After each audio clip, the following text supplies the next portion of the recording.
Rain hammered against the floor-to-ceiling windows of Giovanni's, the most expensive Italian restaurant in Manhattan, and every patron inside had stopped eating to watch the confrontation unfolding at table 12. Evelyn Thornton stood there, Valentino dress dripping with carbonara sauce, her hand trembling as she pointed at the man who had just destroyed $5,000 of couture. But the dress was the least of her concerns. The recognition hit her like a physical blow. She knew this face. The sharp jaw, the green eyes wide with horror, the athletic build now frozen in mortification. Her voice came out as a whisper that somehow carried across the hushed dining room. "You're the one. The man from the fertility clinic waiting room. The one who said the cruelest thing anyone has ever said to me." Dashiell Thorne looked up from where sauce dripped off his sleeve, his 6-year-old daughter clutching his leg in terror. The color drained from his face as memory dawned in those green eyes, and for a moment the chaos of the restaurant faded into silence. His voice was barely audible. "Oh God, you're the ice queen who made my daughter cry." A small voice piped up from behind his legs. "Daddy, that's the sad, pretty lady from the doctor."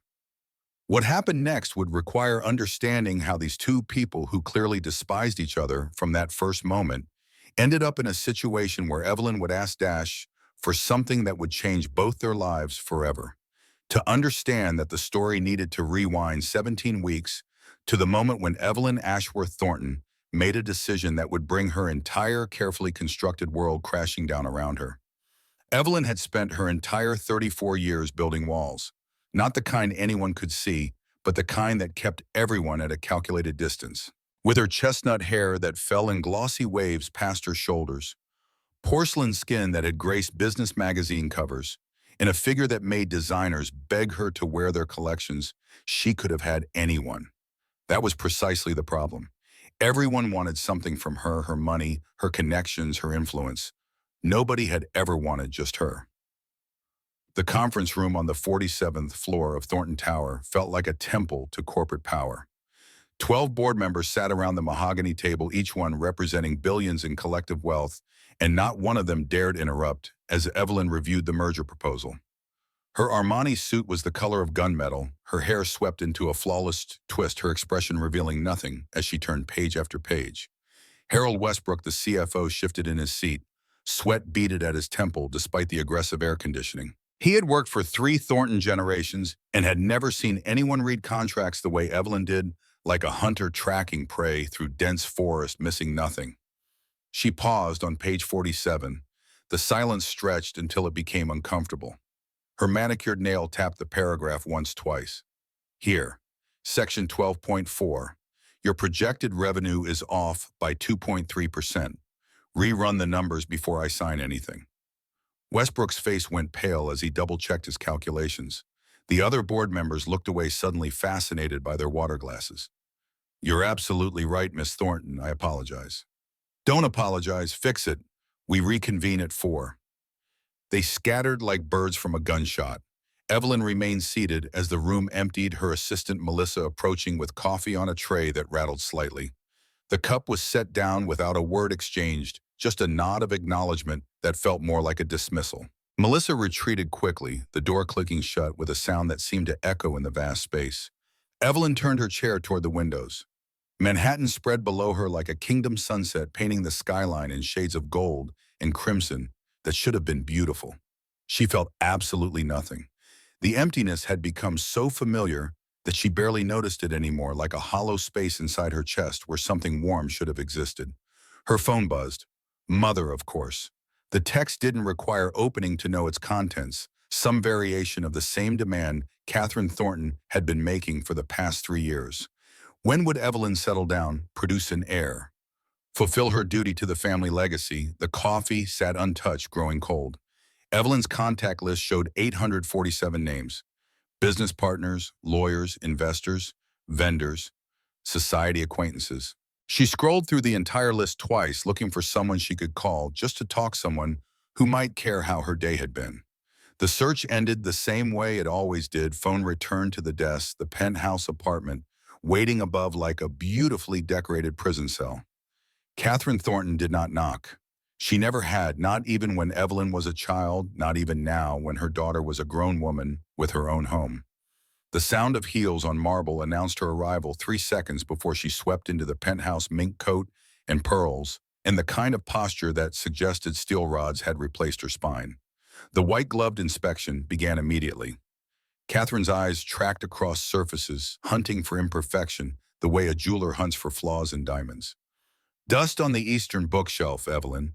Your housekeeper is getting lazy. Hello, Mother. I didn't know you were coming. If I needed permission to enter my daughter's home, I would have failed as a mother. Catherine settled into the chair at the head of the dining table as though she owned it. Which technically she did. The penthouse had been a gift on Evelyn's 30th birthday, though gifts from Catherine always came with invisible strings attached.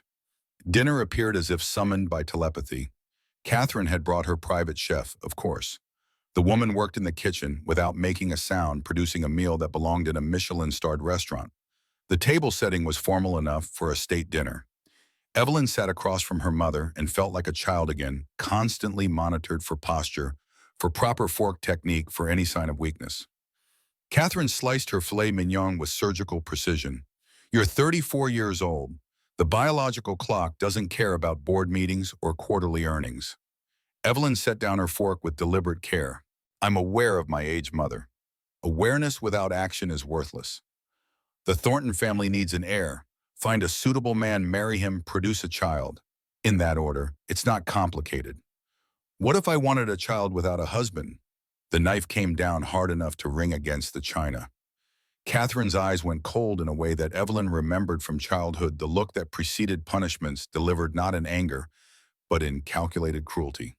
A single mother, a Thornton, raising a child alone like some common working-class woman. You would make this family a laughingstock. Plenty of successful women. We are not plenty of women, we are Thorntons.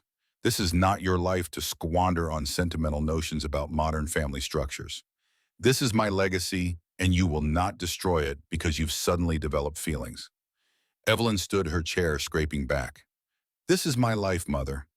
Catherine rose as well, matching her daughter's height and her Louboutin heels. No, this is my investment. 34 years of training, education, grooming for leadership. I will not watch you throw it away.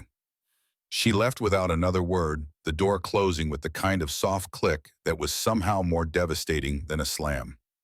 Evelyn stood alone in her penthouse, surrounded by furniture that cost more than most people's homes, and felt the walls closing in. The memory came unbidden, the way trauma always does. She was 8 years old, small hands holding a kitten she had found shivering in the alley behind their estate. The tiny thing was orange and white eyes, barely open, mewing pitifully. Evelyn had smuggled it into her room, fed it milk from a dropper, named it Whiskers. For 3 days she had felt something other than fear and loneliness she had felt needed. Catherine discovered the kitten on day 4. The sounds it made had given away its hiding spot. Her mother had not yelled. Yelling would have been preferable. Instead, Catherine had made Evelyn carry the kitten outside herself, had made her put it down in the rain, had watched her daughter walk away from the only thing she had ever loved unconditionally. When Evelyn had cried, sobbed really, the kind of tears that shook her whole small body, Catherine had locked her in her room for 24 hours. Thornton women do not cry. Tears are weapons of the weak. When I open this door tomorrow, you will be stronger. The door had opened exactly 24 hours later. Evelyn had not cried since, not once in 26 years. The ability had been carefully, methodically trained out of her, the way one might train an animal out of unwanted behaviors. The fertility clinic was white and sterile and filled with hope that felt foreign to Evelyn.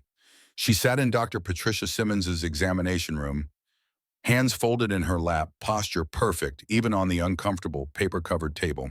The doctor was reviewing test results with the kind of gentle expression people used when delivering bad news to patients they pitied. Miss Thornton, the results indicate premature ovarian insufficiency. It's relatively rare at your age, but not unheard of. Evelyn's voice remained steady, meaning natural conception would be extremely unlikely, less than a 5% chance. IVF could potentially help, but even that would be challenging given your hormone levels. What are my options? Dr. Simmons pulled out pamphlets with pastel colors and smiling families. IVF with donor eggs, surrogacy, adoption. There's also an increasingly popular option called intentional co-parenting Two people agreeing to raise a child together without a romantic relationship. Legal documented, more common than you might think. Evelyn took the pamphlets without looking at them. She thanked the doctor with the polite smile she had perfected over decades of business negotiations and charity galas. In the Tesla on the way home, she finally opened the co-parenting brochure. Testimonials from smiling strangers filled the pages. My co-parent and I have raised two wonderful children. You don't need marriage to build a family. Her hands trembled the first crack in her armor. The driver pretended not to notice. Evelyn stared at the pamphlet and whispered to herself, barely audible over the city traffic. What if this is the only way? The thought crystallized into decision over the following week. She did not want an anonymous donor from a catalog reduced to statistics about height and education and eye color. She did not want a surrogate who would carry her child like a rented womb. She wanted something real. A father who actually knew how to love unconditionally, who would be present, who would never make her child feel the way Catherine had made her feel. Finding such a person seemed impossible until the obvious solution presented itself. Where did parents go when they needed help? Where did people demonstrate their capacity for love in the most vulnerable way possible? Evelyn returned to Riverside Fertility Center, not as a patient seeking treatment, but as an observer, hunting for something she could not quite name. She told herself she was being logical, practical, scientific about this. The truth was messier and more desperate, but Evelyn had spent her life avoiding truth when it was inconvenient. Across the city, in a cramped office that smelled like old coffee and broken dreams, Dashiell Thorne was having the worst day of a very bad year. Morrison, the senior partner who had been his mentor since graduate school, sat behind his desk wearing the expression people got before delivering bad news they felt guilty about. Your design work is exceptional, Dash. The warehouse conversion project is brilliant. Dash felt his stomach drop. Compliments before termination, he had seen this pattern before. But the firm is restructuring. Morrison nodded, looking genuinely pained. Economic downturn. We're cutting 15% of staff. It's not about performance or talent. If we had any choice. I understand. Thank you for the opportunity, sir. The handshake was firm. The severance package was reasonable. The recommendation letter would be glowing. None of it changed the fact that Dash was walking out of the building with a cardboard box containing his desk contents and no clear path forward. Rain started as he reached the sidewalk because, of course it did. The universe had a sense of dramatic timing. His apartment in Brooklyn was small enough that Marlo slept in the bedroom, while Dash made do with the pull-out couch. The building was old enough that the radiators clanged like church bells, and the water pressure was a constant gamble, but it was home. It was theirs. The photos of Marlo's kindergarten class covered the refrigerator. Her crayon drawings decorated every available surface, and the space felt warm in a way that Evelyn's penthouse never had, despite costing 100 times more. Dash opened his laptop and faced the numbers that had been haunting him for weeks. Checking account balance, $4,200. Rent due in 3 days, $2,800. Marlo needed dental work for a cavity, $800. Groceries, utilities, subway cards, all the small expenses that added up to survival, roughly $1,000 per month. The severance package gave him 3 months of his salary, $9,000 total. Spreadsheet math said he could survive 4, maybe 5 months if he found work immediately and nothing went wrong. When had anything ever gone right? The walk to Marlo's school gave him 23 minutes to compose himself, to transform the fear and frustration into the smile his daughter deserved to see. PS 321 was a good public school, the kind where teachers actually cared, and the principal knew every child's name. Marlo burst through the doors like a miniature tornado, blonde pigtails flying, backpack nearly as big as she was. "Daddy!" She crashed into his legs hard enough to make him stumble. The hug felt like the only thing in the world that made sense. "Hey, pumpkin, how was school?" She pulled back, green eyes bright with excitement. "We learned about families. Mrs. Patterson said to draw our family tree. Look." The paper she thrust at him showed 2 stick figures, one tall, one small, both with enormous smiling faces and hearts floating around them like balloons. Dash's throat tightened. He knelt down so they were eye level. "It's the most beautiful family tree I've ever seen. We'll put it on the fridge the second we get home." They walked hand in hand through Brooklyn streets that were familiar enough to navigate on autopilot. Marlo chattered about her day, about the book they were reading in class, about how Tommy Hernandez had gotten in trouble for eating paste. Dash listened and made appropriate sounds of surprise and interest, all while his mind churned through possibilities for employment, for money, for any way to keep their small, safe world from collapsing. "Daddy, why don't I have a mommy like Emma does?" The question came out of nowhere, as children's questions often did. Dash stopped walking and knelt again, meeting those innocent eyes that trusted him to have answers for everything. Some families have mommies and daddies. Some have just mommies. Some have just daddies. The important thing is love, not how many people there are. Do you love me? More than anything in the entire universe. Marlo threw her arms around his neck. Then we're the best family. Dash blinked back the tears that would have worried her. The absolute best family in the world. Dinner was spaghetti because pasta was cheap and filling. Dash made Marlo's plate first generous portion with extra sauce the way she liked it. His own plate got half as much. She did not notice the discrepancy, too busy telling him about the science project they would start next week. He watched her eat and felt the fierce protective love that had defined his existence since the day she was born. After she fell asleep after the bedtime story and the lullaby and the careful tucking in of blankets, Dash sat on his couch bed and stared at his laptop screen. His friend Royce had sent a text earlier in the week, one that Dash had been trying to ignore but could no longer afford to dismiss. The message was characteristically blunt. "Bro Fertility Clinic downtown pays $1,200 per donation if you qualify. I know it's weird, but you need money." Dash had typed and deleted responses 4 times before settling on uncertainty. "I don't know, man." Royce's reply had been immediate. "It's not selling yourself, it's helping people who can't have kids.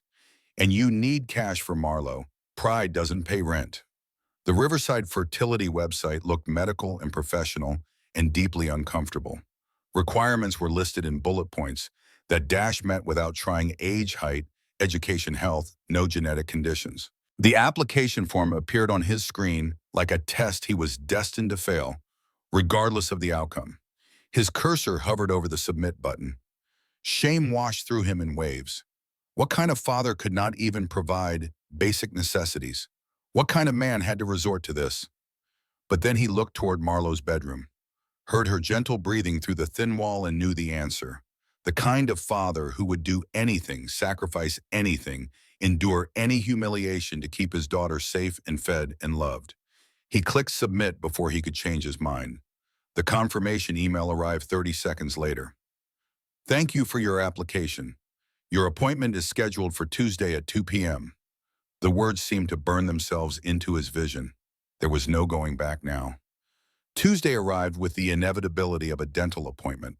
Dash wore his only suit, the one from his brother's wedding 4 years ago, that was slightly too tight in the shoulders and showed wear at the cuffs. Marlo was supposed to be with Mrs. Hartley, their neighbor, who watched her sometimes in exchange for Dash fixing things around her apartment. But Mrs. Hartley's grandson had gotten sick, and she had called that morning with profuse apologies and genuine distress, which was how Dash ended up walking into Riverside Fertility Center with a 6-year-old in tow, feeling like an imposter in a world he did not belong to. The clinic screamed expensive in ways both obvious and subtle: marble floors, designer furniture, fresh orchids on every surface. The waiting room held roughly 15 people, all of them dressed like they had walked out of a Nordstrom catalog. Wealthy couples flipped through donor books like they were browsing vacation destinations. Well-groomed women reviewed profiles with the concentration of people making important purchases. Dash approached the reception desk with Marlo's hand in his, feeling every eye in the room tracking his worn suit and secondhand shoes. The receptionist smiled with professional warmth. "Mr. Thorne, please fill out these forms. It will be approximately 30 minutes. He chose a chair in the corner, trying to make himself invisible. Marlo settled beside him with her coloring book and the juice box he had brought from home. Some of the other patients were glancing their way with expressions ranging from curiosity to disapproval. A child in a fertility clinic was apparently unusual. Dash kept his jaw tight and focused on the forms that asked invasive questions about his medical history, his education, his family health, tree going back 3 generations. The door opened with the kind of dramatic flair usually reserved for movie entrances. Evelyn Thornton did not intend to make a scene. She simply existed in a way that demanded attention. The camel cashmere coat probably cost more than Dash's monthly rent. The Hermes bag was unmistakable, even to someone who knew nothing about designer goods. She wore sunglasses indoors, which should have looked pretentious, but somehow worked, and her posture suggested she had never slouched in her entire life. Whispers rippled through the waiting room. Isn't that Evelyn Thornton, the CEO? What's she doing here? Evelyn ignored the attention with the ease of someone accustomed to being watched. She checked in at the desk, her voice low and professional, then selected a seat on the opposite side of the room. An iPad appeared from her bag, and she began scrolling through what looked like donor profiles with the same focused intensity she might bring to a board meeting.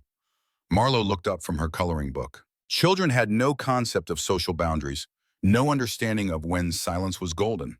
Her stage whisper carried across the entire waiting room. Daddy, why does that lady look so sick? Time stopped. Every head turned. Evelyn's finger froze on her iPad screen.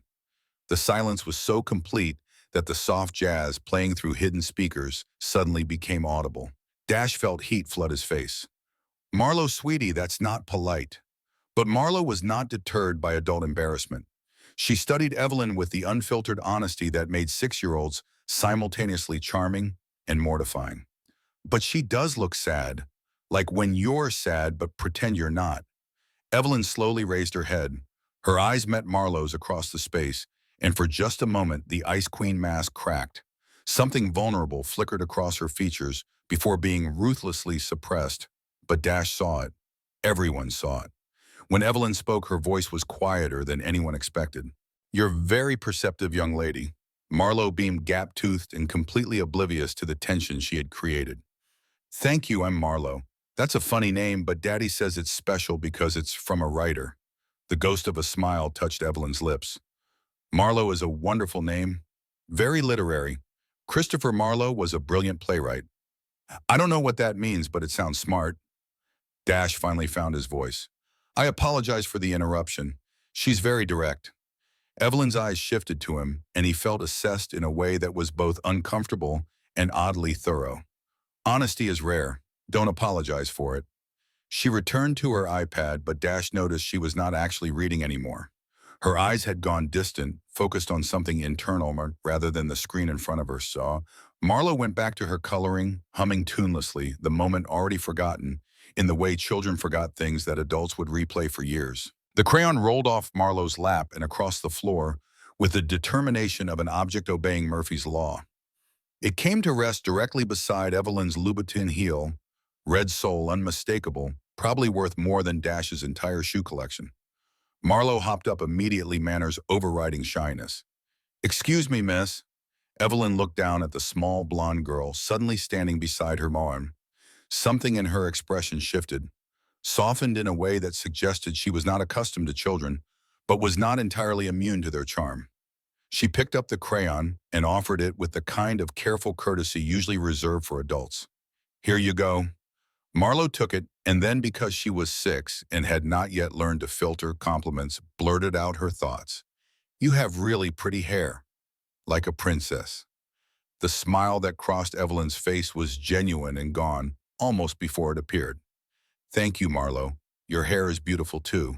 That color is lovely. Marlo ran back to Dash, her whisper still loud enough for half the room to hear. Daddy, she's nice and so pretty. Dash felt his embarrassment reach new heights. Marlo, inside voice. But Evelyn was watching them now with an expression Dash could not quite read. Interest maybe, curiosity, something that looked almost like longing. Marlo settled back into her coloring, but kept up a steady stream of chatter that Dash had learned to only half monitor. She talked about school, about her favorite teacher, about the project they were doing on animals. Then inevitably her curiosity turned to their current location. Daddy, why are we at this doctor? Dash struggled for age-appropriate explanation. Daddy is helping people who want to have babies but need some assistance. Like helping them make a baby. Something like that, yeah. Marlo considered this with the seriousness she brought to all new information. Oh, like when you helped Mrs. Hartley fix her broken sink. Despite the stress and awkwardness of the situation, Dash had to suppress a laugh. Kind of like that pumpkin. Yeah. Evelyn had gone very still. She was not looking at her iPad anymore. Her attention was entirely on the conversation happening across the room, and Dash realized she was listening to every word. When their eyes met, she looked away quickly, but not before he caught something in her expression, calculation mixed with something that might have been hope. The nurse appeared in the doorway, clipboard in hand. "Mr. Thorne, we're ready for you." Dash stood, lifting Marlowe into his arms. The nurse's smile faltered slightly. "Oh, I'm sorry. Children can't come into the examination areas." Panic must have shown on his face. He had no backup plan, no one to call, no way to leave Marlowe alone in a waiting room full of strangers. His mind raced through impossibilities, trying to find a solution that did not exist. Evelyn heard herself speak before she fully understood what she was doing. "I can watch her, if that's acceptable." The entire waiting room seemed to inhale simultaneously. Dash stared at her like she had spoken in a foreign language. The nurse looked equally surprised. Evelyn felt as shocked as anyone by the words that had just come out of her mouth, but she did not take them back. Dash hesitated, every protective instinct warring with desperate necessity. "I couldn't ask you to." "You didn't ask, I offered. I'm simply sitting here reading. It's no imposition." Marlowe was already wiggling down from her father's arms, clearly delighted by this turn of events. "Can I, Daddy, please, she's really nice." Dash looked between his daughter and this stranger who had just volunteered to watch her. Evelyn met his eyes and tried to project trustworthiness, competence, safety, all the things she had spent her career convincing boardrooms she possessed. Finally, he nodded. "Just 15 minutes. Please be on your very best behavior, Marlowe." "I will, I promise."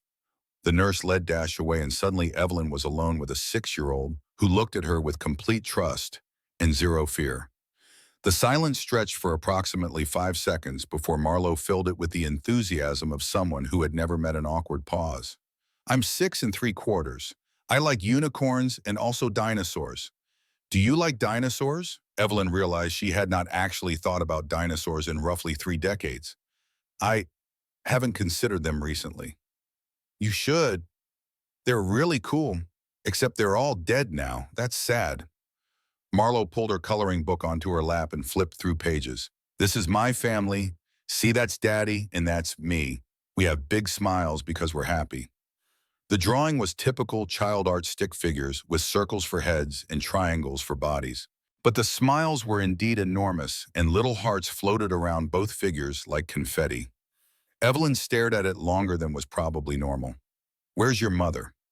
The question came out before Evelyn could stop it, before she remembered that asking children about absent parents was potentially traumatic. But Marlowe seemed entirely unbothered. "She left when I was little.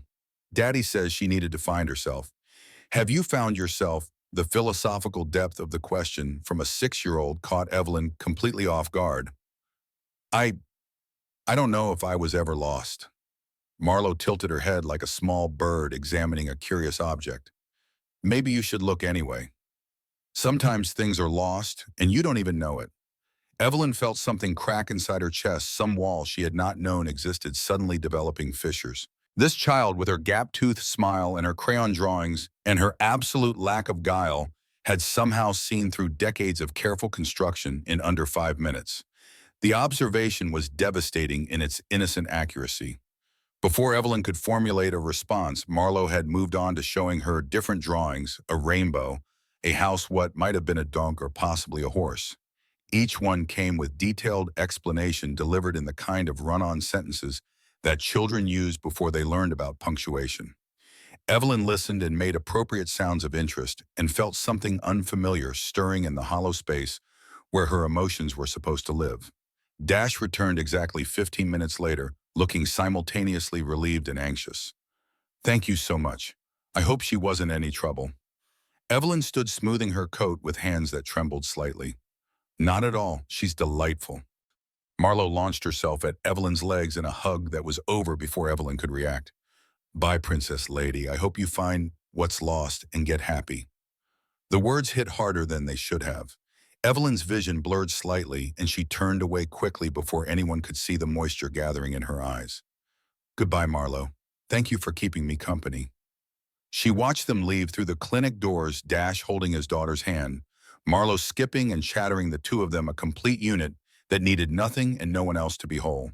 Something in that image broke through Evelyn's last defenses. She opened her iPad not to return to donor profiles, but to search for something different. Dashiell Thorne, architect, Brooklyn. The LinkedIn profile appeared immediately. Morrison and Associates, though the date showed his employment had recently ended. Awards and accolades proved he was talented. Education credentials from CCNY showed he was educated. But none of that mattered as much as what Evelyn had just witnessed: the way he talked to his daughter, the way Marlowe looked at him with complete trust and unquestioning love, the way they formed a family of two that was more complete than most families of four. The decision crystallized with the kind of clarity Evelyn usually reserved for business deals. She needed more information. She needed to know if what she had seen was real or performance. She needed to understand if this man was actually as good a father as he appeared to be, or if that 15-minute interaction had been an elaborate act. Her fingers moved across the screen, pulling up a contact she had used exactly twice before for extremely delicate matters. Thomas Webb, Private Investigations, former NYPD detective now available for hire by people who could afford discretion. The email she composed was brief and professional. Mr. Webb, I require comprehensive background check and 4 weeks of observational surveillance on the attached subject. Weekly reports. Complete discretion essential. Please confirm acceptance and rates at your earliest convenience. She attached Dashiell Thorne's information and sent the email before she could second-guess the insanity of what she was doing. The response came back in under 10 minutes. Ms. Thornton, happy to assist. $200 hour plus expenses. Begin immediately upon your approval. Evelyn typed one word: approved. Webb's first email arrived 3 days later, marked urgent and encrypted. Evelyn opened it in her office with the door locked, feeling like a spy engaging in corporate espionage rather than a woman trying to make the most important decision of her life. The background check was thorough to the point of invasion. Dashiell Alexander Thorne, age 32, born and raised in Queens. Father worked construction until his death from heart attack when Dash was 19. Mother still alive, working as a nurse, remarried to a decent man who ran a small plumbing business. Brother in New Jersey, married with twins. Education history showed excellence, full scholarship to CCNY for architecture based on merit. Graduated summa cum laude. Hired by Morrison and Associates straight out of school. Had won Young Architect of the Year in 2023 for an innovative, affordable housing design. Recently laid off due to firm downsizing, not performance issues. Marriage to Amanda Whitfield at age 26, divorced at 30. The custody arrangement made Evelyn's heart clench. Amanda had voluntarily relinquished all parental rights, citing inability to connect with the child and desire to pursue her own life without the burden of motherhood. Dash had full custody. Amanda had not visited Marlowe once in 2 years. No child support, no contact, nothing. Financial situation was exactly as dire as Evelyn had suspected. Checking account balance of $12,000, the severance package plus his savings. No investments, no trust fund, no safety net beyond his own ability to find work. The man was one major emergency away from complete financial collapse. Criminal record was non-existent, not even a speeding ticket. References from former employers, colleagues, and professors all painted the same picture: talented, reliable, decent kind. Webb's preliminary assessment was brief but telling. Subject appears to be exactly what he presents: good man in difficult circumstances. Recommend continued surveillance for behavioral verification. The second week's report came with video files that Evelyn watched alone in her penthouse at midnight, unable to sleep, unable to stop herself. Webb had followed Dash and Marlowe through their daily routine with the dedication of someone who understood that patterns revealed truth more clearly than individual moments. Morning footage showed Dash making breakfast, actual cooking, not grabbing fast food or pouring cereal. Pancakes shaped like Mickey Mouse scrambled eggs, orange slices arranged in a smile on the plate. Marlowe chattering while he worked, him listening and responding and clearly enjoying the conversation despite the early hour. The walk to school was filmed from a distance. Dash held Marlowe's hand the entire way, never checking his phone, never distracted. They talked constantly, his head bent down to hear her better, her animated gestures suggesting she was telling a story that required full-body illustration. Afternoon pickup showed the same pattern. Every day, 3:30 exactly, Dash was at the school gates. Weather did not matter. Rain, cold, brutal heat, he was there. And every day, Marlowe's face lit up like someone had turned on a switch when she saw him. The playground footage was what undid Evelyn completely.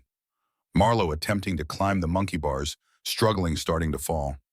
Webb's camera caught Dash's reaction in perfect detail, the instinct to run forward checked after 2 steps. He stopped himself, stayed back, watched his daughter catch herself and recover.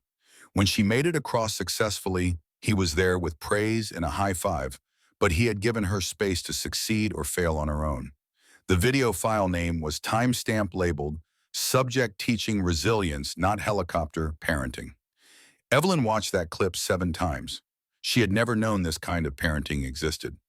Catherine would have prevented the fall, then punished the attempt.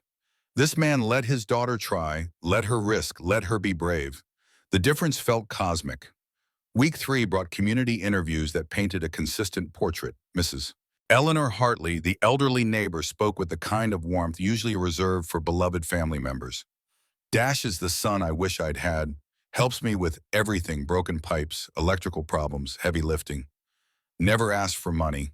When my grandson got sick and I needed to get to the hospital at 2 in the morning, Dash drove us without hesitation. Marlowe was sick herself that week, but he bundled her up and came anyway because he knew I was scared. Marlowe's teacher provided insight into the child's well-being. She's one of the happiest, most well-adjusted students I've taught in 15 years. Confident but kind. Curious without being disruptive. Mr. Thorne comes to every parent-teacher conference, asks thoughtful questions about her development, volunteers for field trips, even though I know his work schedule is tight. Quality single parent doesn't begin to cover it. Royce Barrett, the friend who had suggested the fertility clinic donation, was blunt in the way that men were when they trusted their words would not be twisted. Dash is the best man I know. Period. When his wife bailed, I thought he might fall apart.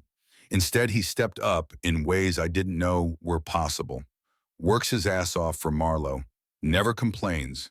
Never asks for help, even when he needs it. If you're vetting him for something, whatever it is, he's qualified. Even Marlowe's pediatrician had nothing but praise. Mr. Thorne is an exceptionally attentive parent. Never misses well-child visits. Asks informed questions. Follows through on recommendations. Marlowe is healthy, happy, properly cared for.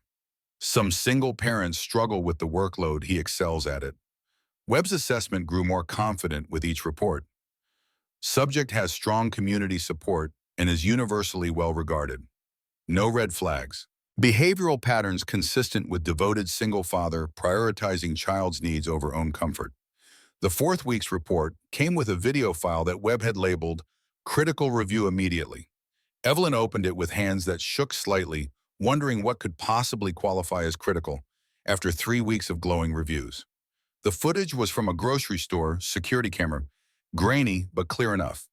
Dash and Marlowe in the cookie aisle. The audio barely picked up their conversation, but Evelyn could read body language well enough to understand the exchange. Marlowe pointing at cookies asking. Dash pausing, checking his wallet, doing visible mental mathematics. The hesitation lasted roughly 10 seconds. Then he said yes. Marlowe's joy was obvious even on the security footage. But what happened next made Evelyn's chest constrict. Dash walked back to a previous aisle, the camera angle shifted to follow, and returned a sandwich to the shelf. The price difference was minimal, maybe $3, but it was enough. He had chosen his daughter's happiness over his own lunch. The timestamp showed this was from a Saturday afternoon. Webb's notes indicated Dash had not eaten anything else that day based on observation. He had given Marlowe cookies and gone hungry himself, and he had done it with a smile that suggested it was not even a sacrifice worth mentioning. Evelyn watched the video on repeat, counting the number of times she viewed it somewhere around 12 before losing track. She sat in her penthouse office, surrounded by luxury that could have purchased that entire grocery store, and cried for the first time in 26 years. Not sad tears, something else entirely. Something like recognition that this kind of love existed, that people could be this selfless, that she wanted exactly this for her child. Webb's final assessment was unequivocal. Subject is exemplary father. Sacrifices personal needs for child's well-being without resentment. Maintains positive attitude despite significant financial stress. Daughter is thriving under his care. If client's intention is to evaluate subject as potential father figure, he exceeds all reasonable standards. Recommend proceeding with whatever plan you have in mind. This is the real deal. Evelyn picked up her phone and dialed Webb's number directly. He answered on the second ring. Webb, I need his phone number. Personal cell if you have it. There was a pause. Miss Thornton, what exactly are you planning? To ask him something that will sound completely insane and hope he doesn't immediately hang up. This is about co-parenting, isn't it? Evelyn was surprised enough to be honest. How did you know? 30 years as a detective teaches you to read between lines. You're looking for a father for your future child, and you just spent 4 weeks confirming what you knew in your gut after watching him for 15 minutes in that clinic. Am I close? Disturbingly close. Webb's chuckle was warm. For what it's worth, if I had a daughter looking for a co-parent, I'd approve of this guy. Sending you his contact information now. Good luck, Miss Thornton. Something tells me you are about to need it. The text message arrived with Dashiell Thorne's phone number. Evelyn stared at it for 10 minutes, composing and deleting messages in her head. Everything she tried sounded either too formal or too casual, too presumptuous or too vague. How did one approach a complete stranger with a proposition to co-parent a child that did not yet exist? What words made that sound rational instead of deranged? Finally, she typed the simplest version she could manage. Mr. Thorne, this is Evelyn Thornton from Riverside Clinic. I have a proposition that will sound insane. Will you meet me to discuss, Her finger hovered over send. This was the moment of no return. Once she sent this message, there was no pretending she had not crossed a line from eccentric to potentially unhinged. But the alternative was returning to donor catalogs, to surrogates, to raising a child alone while being haunted by the knowledge that something better existed. She thought of Marlowe's gap-toothed smile. She thought of Dash sacrificing his lunch for cookies. She thought of her own childhood locked in rooms to learn strength and knew with absolute certainty that she wanted the exact opposite for her child. Evelyn pressed send before courage failed her. The response came 30 seconds later, and it was not what she expected. Who is this, and how did you get this number? She had forgotten that normal people did not expect random texts from billionaires they had met once in a waiting room. Evelyn typed quickly, trying to sound less like a stalker. The woman whose daughter your child spoke to at the fertility center. We met briefly. I apologize for the unexpected contact. I have something important to discuss. May I buy you coffee?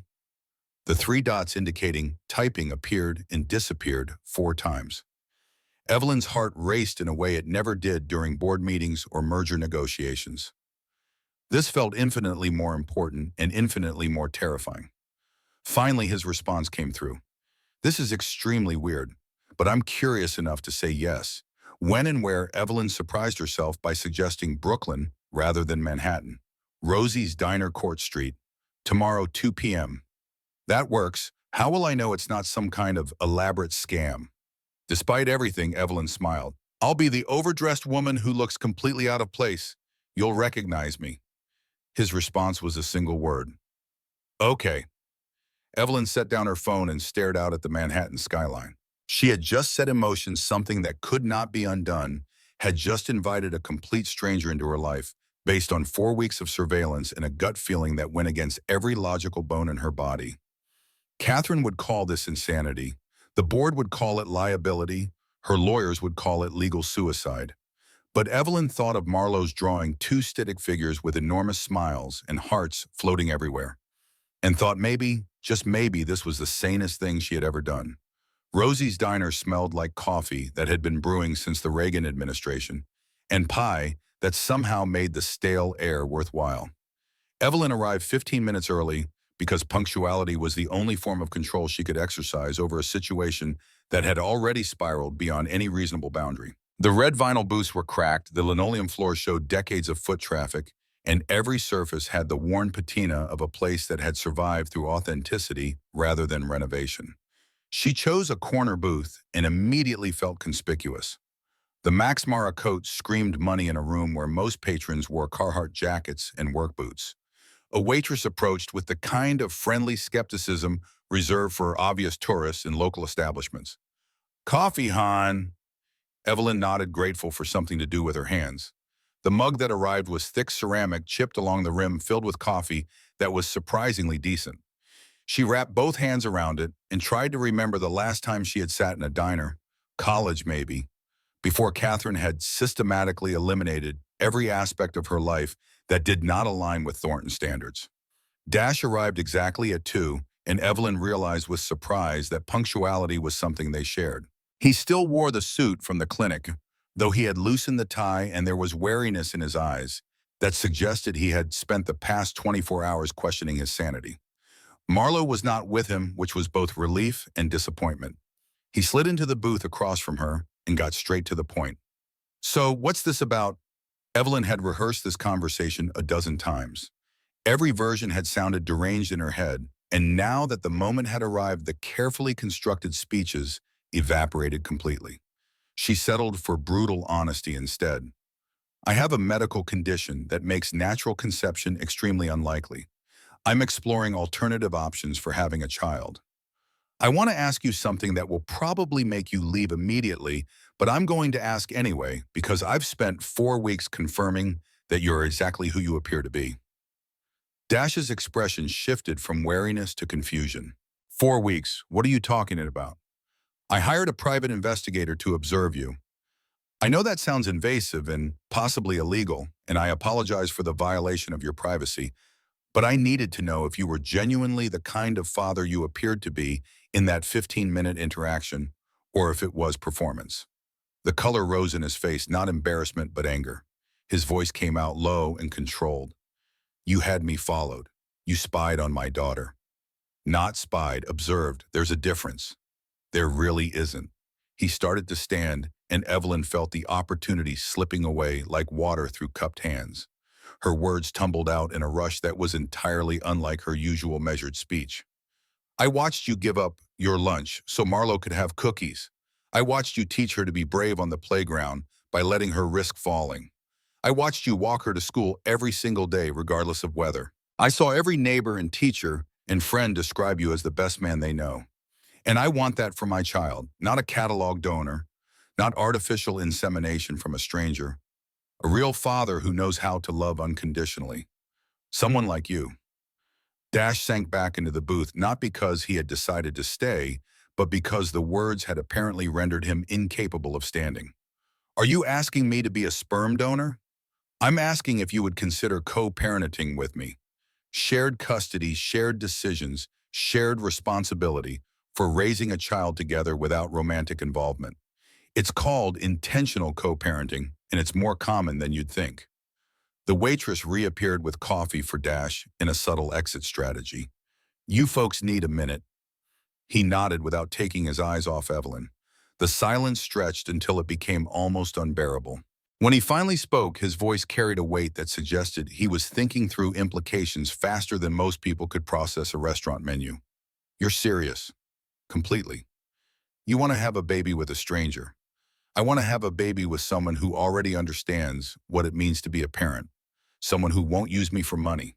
Someone who will love our child the way you love Marlo." She paused, then added the truth that felt like exposing a wound. "I don't know how to love Mr. Thorne. My mother made sure of that. But I saw you with your daughter, and I thought maybe I could learn." Dash ran both hands through his hair, a gesture that suggested he was trying to physically reorganize his thoughts. "This is insane. You realize that, right?" "Yes." "You're a billionaire. You could have anyone anything. Why would you possibly want this arrangement with someone like me? Because everyone else wants something from me. You're the first person I've met in years who looked at me like I was just another person in a waiting room. Not an opportunity, not a transaction, just someone who happened to be there."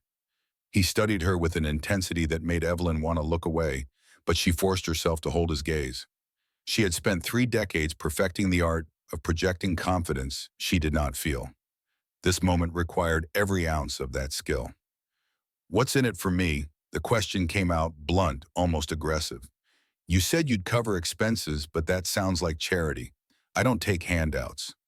"It's not charity, it's investment in our child's well-being. You provide love and stability and everything I don't know how to give. I provide financial security and resources and everything you are currently struggling to maintain alone. We each bring what the other lacks. And if we can't stand each other, then we're no worse off than millions of divorced parents who manage to co-parent successfully despite mutual dislike. Evelyn leaned forward slightly, dropping some of the formal armor. I'm not asking you to love me, Mr. Thorne. I'm asking if you'd be willing to love a child we create together. If you'd let me learn how to do the same by watching you. Dash picked up his coffee mug, but did not drink from it, just held it like an anchor to reality. I need time to think about this. It's a lot. Of course, take whatever time you need. Evelyn pulled a business card from her bag and slid it across the table. My personal cell is on there. Call when you are ready to talk again. Or don't call if you decide this is too much. I'll understand either way. She stood to leave, gathering her coat with hands that betrayed her nerves through their slight tremor. Dash noticed, and something in his expression softened marginally. Miss Thornton, for what it's worth, I don't think you're as incapable of love as you believe you are. Anyone who would go through this much effort to find the right person to help raise their child clearly cares deeply about doing it right. The observation hit harder than any business critique Evelyn had ever received. She managed a small nod and left before emotion could compromise the composure she had barely maintained throughout the conversation. The call came 3 days later at 11 p.m. Evelyn was reviewing quarterly reports when her personal phone buzzed with an unknown number that she somehow knew belonged to Dash before answering. I talked to Marlo about it, not the specifics, but the concept of her maybe having a sibling someday. She was more excited than I expected. That got me thinking. Evelyn set down the financial documents and gave him her full attention. Thinking what? That maybe this is crazy enough to actually work. I have conditions, though. We'll name them. I want legal documentation of everything. Custody arrangements, financial responsibilities, medical decisions. I want my parental rights protected in writing before we do anything. Agreed, Antaine. I'll have my attorney draft a contract this week. And I don't want charity disguised as child support. If you're covering expenses, I need it structured in a way that doesn't feel like you're my employer. We can work out fair terms. Evelyn paused, then ventured into territory she had not planned to discuss yet.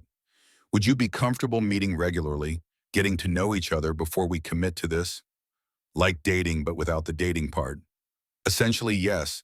If we're going to raise a child together, we should probably confirm we can tolerate each other for extended periods. His laugh was unexpected, warm and genuine. That's probably the most practical approach to this impractical idea. Okay, let's try it. But if at any point either of us wants out, we walk away. No hard feelings, no obligations. Agreed. They arranged to meet twice a week, once for practical discussions about logistics and expectations, once with Marlo present to observe how they interacted as a potential family unit. The structure felt safer than the emotional chaos Evelyn experienced whenever she thought about what she was actually attempting to do. The law office of Jessica Park occupied the 23rd floor of a building in Midtown that specialized in family law for clients who could afford discretion. Jessica herself was 45, sharp-eyed and skeptical in the way good attorneys needed to be. Let me make sure I understand correctly. She reviewed her notes with the careful precision of someone translating a foreign language. You want a co-parenting agreement with someone you've known for less than 2 weeks. Shared custody equal decision-making authority in financial terms that protect both parties in the event of dispute. Evelyn sat with perfect posture in the client chair. That's correct. Dash beside her looked less comfortable with the formality, but equally committed. We want everything legal and clear from the start. No ambiguity. Jessica turned her attention to him with an expression that suggested she was evaluating his motives with professional suspicion. Mr. Thorne, you understand this gives you equal legal rights to a child who will be genetically related to Miss Thornton. That's unusual. Must co-parenting arrangements involve both parties contributing genetic material? I understand. We've discussed it. And you're comfortable with the power dynamics here. Miss Thornton has significantly more financial resources. That creates inherent imbalance. Dash's jaw tightened slightly, but his voice remained steady. That's why we're doing this properly, with contracts and legal protections. So neither of us can use money or genetics as leverage. Jessica seemed satisfied by the response. She spent the next hour walking them through scenarios that felt increasingly like preparing for a business merger, rather than creating a family. What happened if one of them wanted to relocate? What if they disagreed on medical treatment? What about education decisions, religious upbringing, holiday schedules? Each question revealed new layers of complexity they had not considered. Evelyn found herself grateful for the legal structure, even as she chafed against the coldness of reducing parenthood to contractual clauses. Dash asked thoughtful questions that suggested he had spent considerable time thinking through potential complications. The genetic compatibility testing happened at a private medical facility that catered to clients who valued anonymity. A cheerful technician collected DNA samples with the efficiency of someone who had seen stranger situations than intentional co-parents verifying genetic diversity. Results came back 3 days later. Genetically, they were compatible. No shared recessive conditions, no concerning overlaps. The baby would be healthy, assuming everything else proceeded according to plan. Sitting in the clinic waiting for results felt surreal. Evelyn and Dash in adjacent chairs reading magazines, neither of them processed, both acutely aware they were taking steps towards something irrevocable. When the doctor confirmed compatibility, relief mixed with terror in approximately equal measure. Dr. Hammond's office was designed to put people at ease, which was probably why it made Evelyn deeply uncomfortable. Soft lighting, comfortable chairs, abstract art on walls, all of it screamed therapy in a way that made her want to run. The psychological evaluation was non-negotiable, according to Jessica, who insisted that co-parents needed professional assessment of their ability to work together. Dr. Hammond was 50-ish, with graying hair and the kind eyes of someone who had heard every human dysfunction imaginable and remained compassionate anyway. She directed them to a couch that forced proximity without demanding an intimacy. "Tell me why you're pursuing this arrangement." Evelyn delivered the practical explanation she had prepared: medical conditions desire for involved co-parent mutual benefit. Dr. Hammond listened without judgment and then pivoted to Dash. "And you, Mr. Thorne, what motivates your participation?" He took longer to answer, seeming to weigh honesty against social acceptability. "Financial security for my daughter is part of it. I'd be lying if I said it wasn't. But mostly I think Marlo would benefit from having a sibling. And I believe I can be a good father to another child." "What happens if you develop romantic feelings for each other?" The question landed between them like a grenade. Evelyn's response was immediate. "We won't." Dr. Hammond's eyebrow raised slightly. "You sound very certain." "I'm not capable of that kind of attachment. It was trained out of me." Trained out? Evelyn regretted the phrasing immediately. Admitting weakness was not her style, but something about Dr. Hammond's patient silence pulled confession from her like poison from a wound. "My mother believed emotional attachment was weakness. She took steps to ensure I understood that." "What kind of steps?" The memory surfaced despite Evelyn's attempt to suppress it. "When I was 8, I found a stray kitten. I hid it in my room for 3 days. My mother discovered it and made me put it outside in the rain. When I cried, she locked me in my room for 24 hours to teach me that tears were unacceptable." The room went very quiet. Hammond's expression remained neutral, but something flickered in her eyes that might have been anger or sadness or both. Dash had gone completely still beside Evelyn. His voice came out rough. "That's child abuse." Evelyn felt defensive instinct flare. "She was teaching me strength." "No, she was teaching you to suppress normal human emotion. There's a difference." He turned to Dr. Hammond as if needing confirmation from an authority figure. "That's abuse, right?" "It's certainly emotionally harmful parenting." Dr. Hammond made a note on her pad, then returned attention to Evelyn with visible care. "Do you still have contact with your mother?" "She's very involved in my life." "And how do you feel about that involvement?" Evelyn wanted to deflect, to change subjects, to do anything other than admit the truth. But Dash was watching her with something that looked like concern rather than judgment, and the combination of his presence and Dr. Hammond's patient attention broke through defenses she had maintained for decades. "Trapped. I feel trapped." Dr. Hammond nodded slowly. "That's an important recognition, Miss Thornton. We'll need to address that before you bring a child into the situation. But for now, let's move to practical matters. How do you both handle conflict?" The session continued for 90 minutes, excavating dynamics and patterns that neither Evelyn nor Dash had fully considered. Toward the end, Dr. Hammond posed a scenario that created the first real argument between them. "What happens if one of you wants to relocate for career opportunities?" Evelyn's response was automatic. The contract prohibits relocation outside New York City without mutual consent. Dash's head whipped toward her. Wait, what? It's in Section 7 of the draft contract. I thought you reviewed it. I reviewed the major points. That detail must have been buried in subsections. His voice had an edge that Evelyn had not heard before. You can't just decide unilaterally that neither of us can ever leave the city. I'm not deciding unilaterally. The contract protects both of us from the other person moving away with the child. No, it protects you from me moving, because you have the resources to stay in New York no matter what. I might get a job offer elsewhere. I might need to relocate for work. You're essentially trapping me here through legal language. Evelyn felt her own anger rising to match his. That's not my intention. But it's the effect. This is exactly what I was worried about, you using money and lawyers to control everything. Butter Hammond intervened before the argument escalated further. This is actually very productive. You've just discovered a major point of contention. How do you want to resolve it?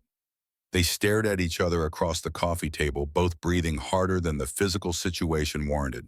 Evelyn recognized the feeling from board meetings where negotiations went badly, the need to win, to maintain control, to prove she was right. But this was not a business deal. This was the foundation of a family, and winning meant Dash walking away. She forced herself to concede ground. You're right. That clause is too restrictive. We should revise it. His surprise was visible. Really? Really, I'm used to controlling every variable, but you're correct that it's unfair in this situation. We'll find language that protects the child's stability without eliminating your career flexibility. Dr. Hammond smiled slightly. That's excellent conflict resolution. You both prioritize the relationship over being right. That's crucial for successful co-parenting. The session ended with homework. They were supposed to spend time together in low-stress environments, observe how they naturally interacted, identify potential friction points before they became actual problems. As they left the office, Dash caught Evelyn's arm gently. Thank you for backing down on that contract thing. I know it wasn't easy for you. Thank you for calling me out on it. I needed to hear that I was being controlling. They stood in the hallway and something shifted between them. Recognition that they were both trying, both capable of adjusting, both committed enough to work through difficulty rather than abandon ship at the first sign of trouble. The zoo trip was Marlowe's idea, proposed with the enthusiasm only 6-year-olds could muster. Evelyn agreed before fully considering the implications of spending an entire Saturday surrounded by children crowds and animal smells.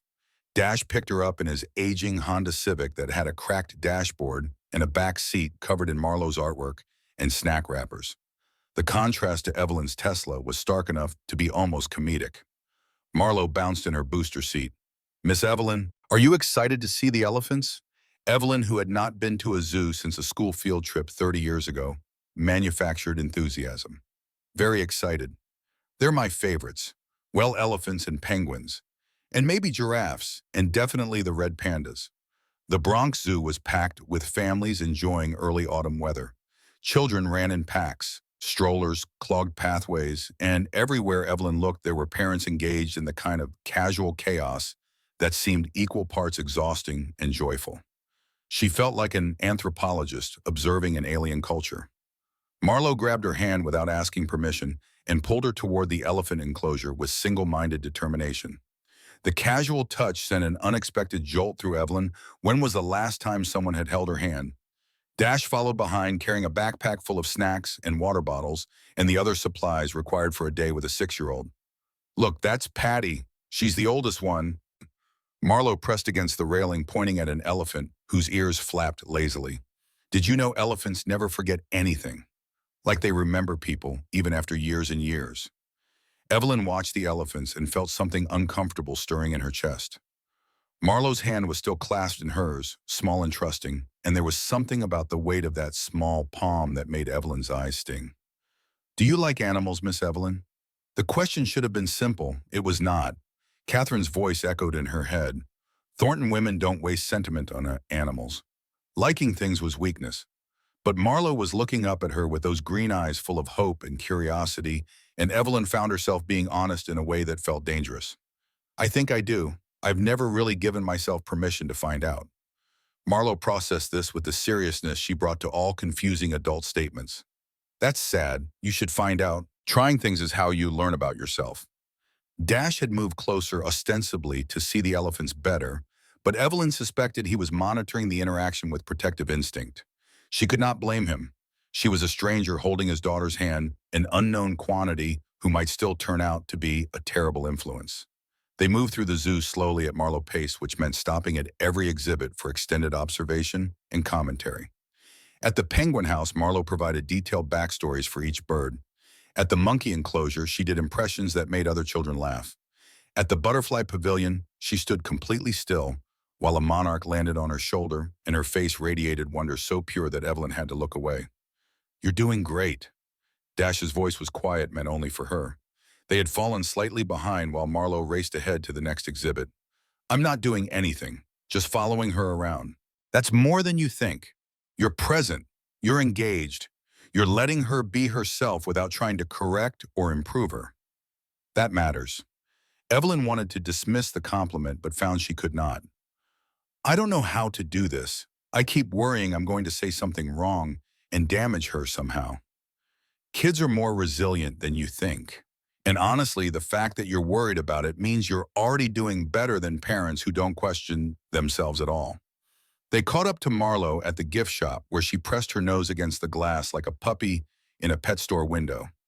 The stuffed animals inside represented every species in the zoo, priced reasonably for families on budgets. Marlowe pointed at a plush elephant. "That one looks like Patty." Dash glanced at the price tag, $15, and Evelyn saw the mental calculation happen. He had brought cash for food and maybe one small souvenir, but $15 was significant money for a family operating on severance payments. Before she could overthink it, Evelyn spoke. "Which one did you like best, Marlowe?" "The elephant. But it's okay if we don't get it. Daddy says we're saving money for important things." "What if I got it for you as a thank you for being such an excellent tour guide today?" Marlowe's eyes went wide. "Really?" Dash looked uncomfortable. "Miss Thornton, you don't have to." "I want to, please." She met his eyes and tried to communicate something she could not articulate in front of Marlowe. "Let me do this. Let me participate in making her happy. Let me learn how this works." He hesitated, then nodded. Evelyn purchased the elephant and handed it to Marlowe, whose squeal of delight drew smiles from other shoppers. The little girl hugged the stuffed animal fiercely, then threw her arms around Evelyn's waist. "Thank you, Miss Evelyn. I'm naming her Ella." The hug lasted 3 seconds but felt infinite. Evelyn's arms came up awkwardly to return the embrace, and she felt something crack open inside her chest. Some wall she had built so carefully over decades, suddenly developing fissures. When Marlowe pulled away, Evelyn had to turn toward the merchandise display and blink rapidly to clear her vision. Dash's hand touched her shoulder briefly, a gesture of understanding and maybe approval. Neither of them said anything, but the moment marked a shift. They were not strangers anymore. They were not quite friends. But they were becoming something that might eventually resemble a team. The cooking disaster happened a week later. Dash had invited Evelyn to his apartment for dinner, insisting she needed to see how they actually lived, rather than just meeting in neutral public spaces. The invitation felt simultaneously intimate and terrifying. The apartment was exactly what Evelyn expected small, cluttered, lived in. Toys occupied every surface, artwork covered the refrigerator. In layers, furniture was mismatched but functional. It smelled like old building and someone's earlier cooking, plus something sweet that might have been air freshener, or maybe just Marlowe's shampoo. The space was probably a fifth the size of Evelyn's walk-in closet. It was also the warmest place she had been in years. Marlowe gave her the grand tour with the pride of someone showing off a mansion. "This is Daddy's room, but it's really the living room because I get the bedroom. That's the kitchen. The bathroom is tiny, but it works, and that's my art corner." The art corner consisted of a child-sized table covered in supplies and several completed masterpieces taped to the wall. Evelyn studied each one with genuine interest, noting the progression in skill level and the common themes of family happiness and hearts. Dinner was supposed to be simple spaghetti with homemade sauce, garlic bread salad. Dash insisted on cooking everything from scratch because that was both cheaper and healthier than alternatives. Marlowe was assigned sous chef duties, which she took seriously despite being barely tall enough to reach the counter on her step stool. Miss Evelyn, you can help too. You can cut the tomatoes. Evelyn accepted the knife like it might explode. Her cooking experience was limited to reheating takeout and operating an espresso machine. Actually preparing food from raw ingredients was territory she had not explored since a mandatory home economics class in middle school.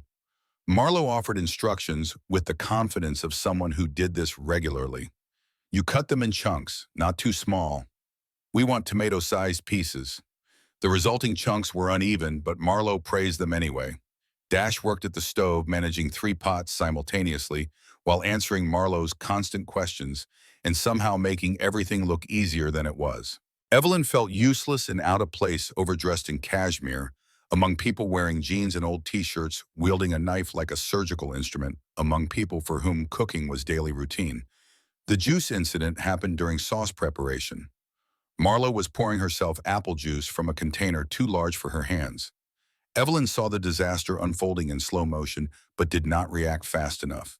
The container tipped, sending juice across the counter and directly onto Evelyn's cashmere sweater. Cold liquid soaked through expensive fabric immediately. Marlowe froze juice container, still in hand, face crumpling in horror. Dash spun from the stove, taking in the situation, and Evelyn saw him brace for her reaction. Every instinct screamed to express frustration. The sweater was $400. The juice was sticky and would probably stain. This was exactly the kind of chaotic mess that Catherine had trained out of her. Thornton women did not tolerate carelessness. Punishment for spills was swift and memorable. But Marlowe's face stopped her cold. The little girl looked terrified, anticipating yelling or anger or rejection. And Evelyn realized with sudden clarity that her reaction right now would determine whether Marlowe ever trusted her. This was a test she had not known she was taking. She knelt down to eye level, all ignoring the juice dripping onto the floor. "Hey, sweetie, it's okay. Accidents happen to everyone." Marlowe's voice was tiny.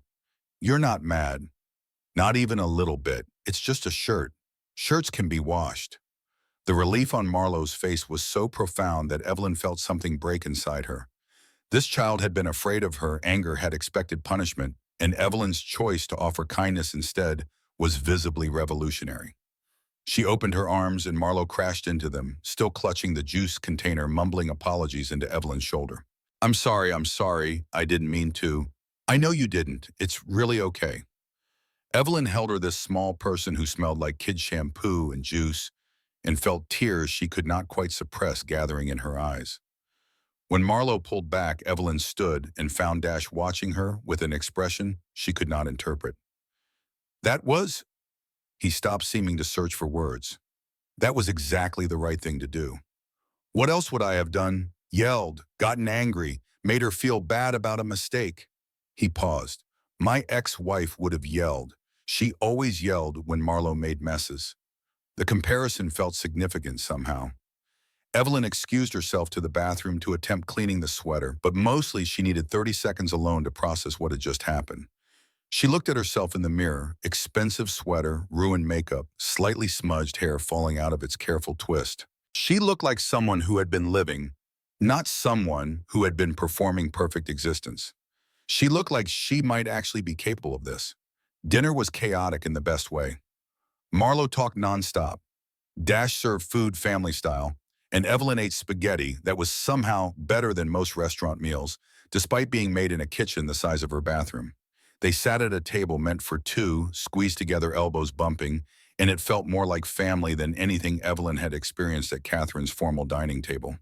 After Marlowe was in bed, Dash and Evelyn sat on the couch with coffee, the dishes done the apartment quiet in the way places became after children were asleep.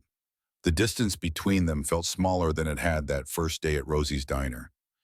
"You were really good with her tonight." Dash's voice was quiet, almost tentative. "Not just the juice thing, all of it. The zoo, the gift, everything. You're more natural at this than you think you are." "I'm terrified every second that I'm doing it wrong." "That's what makes you good at it. The parents who think they have all the answers are usually the ones screwing up their kids." He studied her over his coffee mug. "Can I ask you something personal?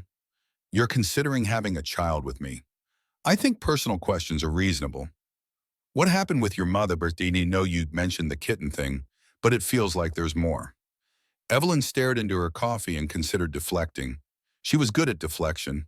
3 decades of practice had made her an expert at changing subjects, redirecting conversations, protecting herself from vulnerability.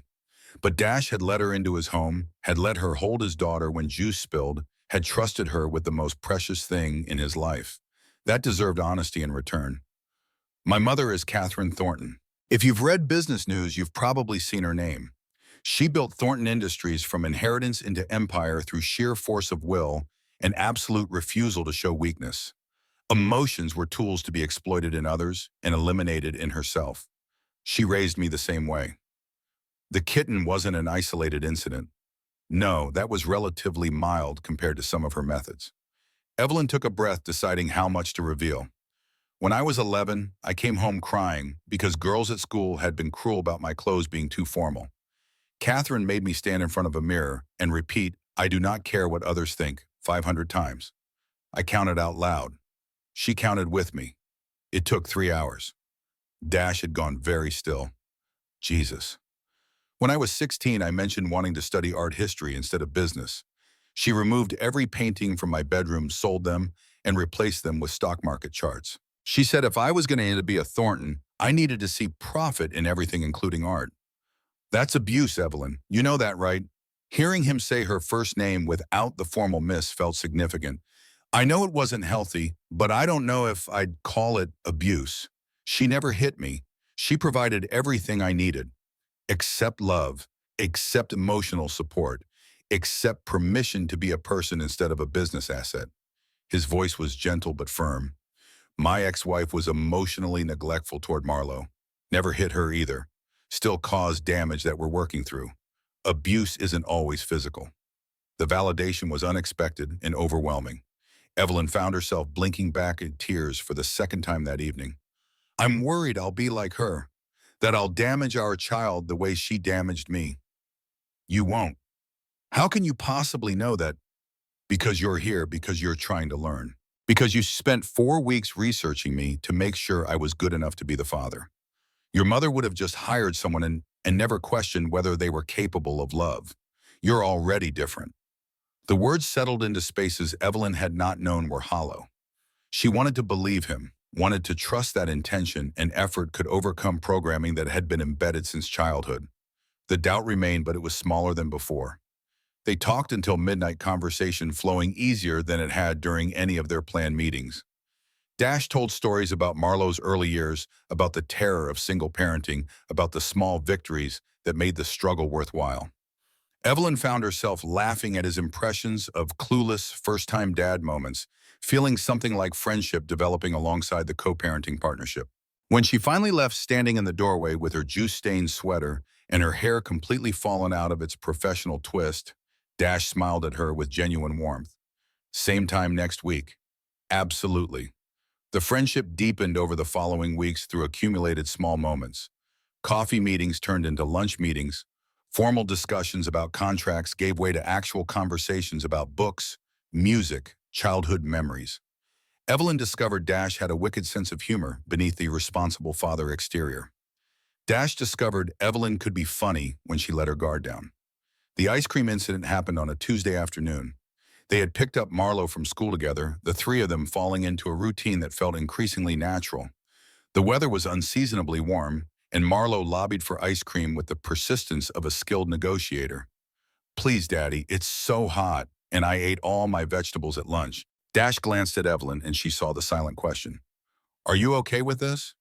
She nodded, and they detoured to a shop that advertised 50 flavors and made everything fresh daily. Marlo pressed her face against the glass case, overwhelmed by options. Evelyn found herself about to order for the child one small vanilla safe and simple when Dash's hand touched her arm lightly. Did you ask what she wants?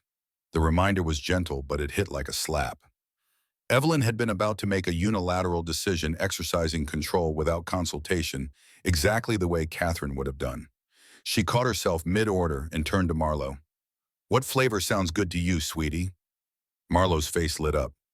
Cookie dough with gummy bears mixed in. The combination sounded horrific to Evelyn's refined palate, but she ordered it without judgment. Watching Marlo's joy over the rainbow-colored monstrosity that resulted was worth the death of good taste. When the child offered her a spoonful to try, Evelyn accepted it despite internal protests.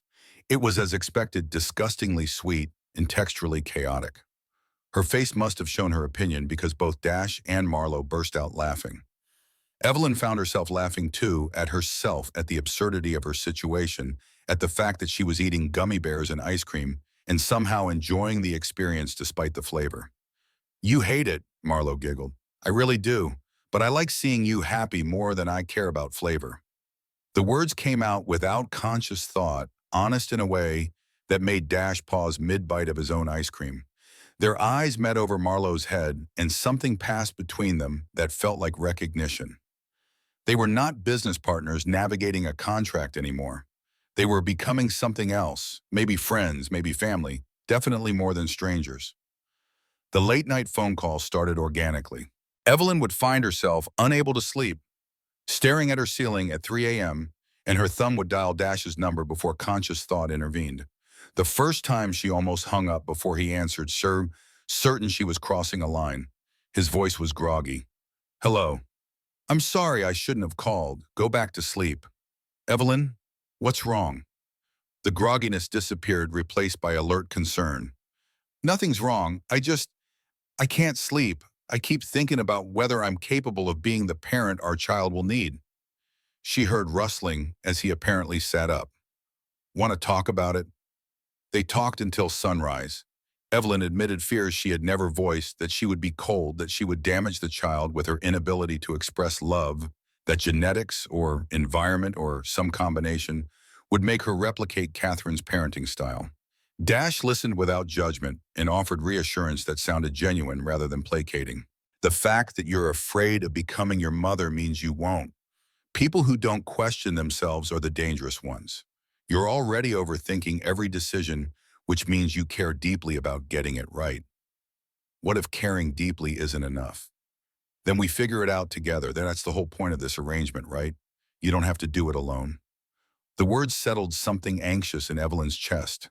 She was so accustomed to operating independently, solving problems through force of will and financial resources, that the concept of actual partnership felt foreign.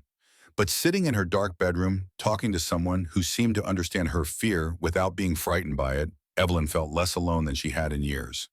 The calls became regular occurrences. Sometimes Evelyn initiated them, sometimes Dash did. They talked about everything: their childhoods, their hopes for the future, their mutual confusion about how to navigate the situation they had created. Somewhere in those conversations, friendship evolved into something neither of them had anticipated or planned for. The thunderstorm that changed everything arrived on a Thursday evening in October. Evelyn was at Dash's apartment reviewing baby-proofing catalogs. They had officially decided to move forward with trying to conceive, and the reality was beginning to feel tangible. Marlo had been in bed for 20 minutes when the first crack of thunder rattled windows. The little girl appeared in the doorway seconds later, eyes wide with fear, clutching her stuffed elephant. "Daddy!" Dash stood immediately. "Hey, Pumpkin, it's just thunder." Another crack closer this time. Marlo yelped, and instead of running to her, father ran to Evelyn. The choice was instinctive, unconscious, and it caught everyone by surprise. Small arms wrapped around Evelyn's waist, face buried against her stomach. "I'm scared." Evelyn froze. Every instinct screamed that she was unqualified for this moment, that she would do or say something wrong, that comforting a frightened child required skills she had never developed. But Marlo was trembling, and thunder crashed again, and there was no time to overthink. Her arms came up slowly, awkwardly, wrapping around the small shoulders. "You're safe, sweetie. I've got you." Marlo burrowed closer.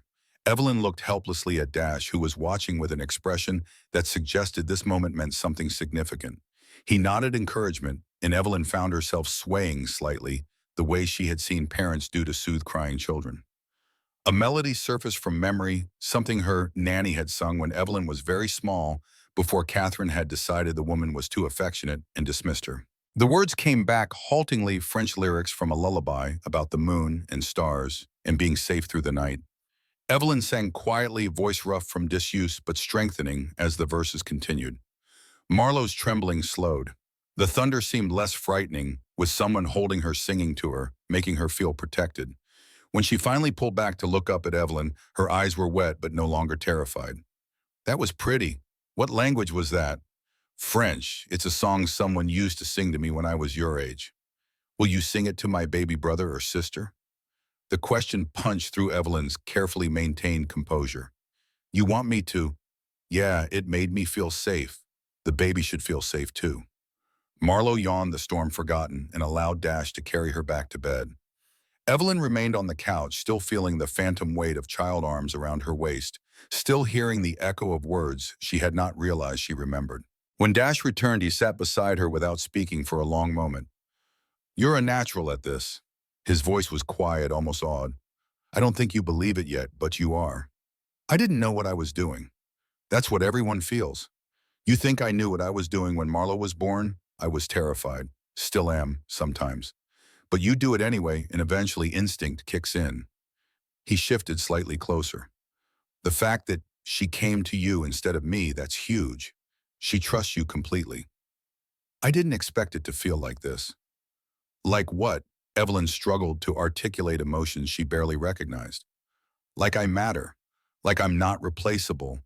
Like someone needs me for something other than business decisions or money.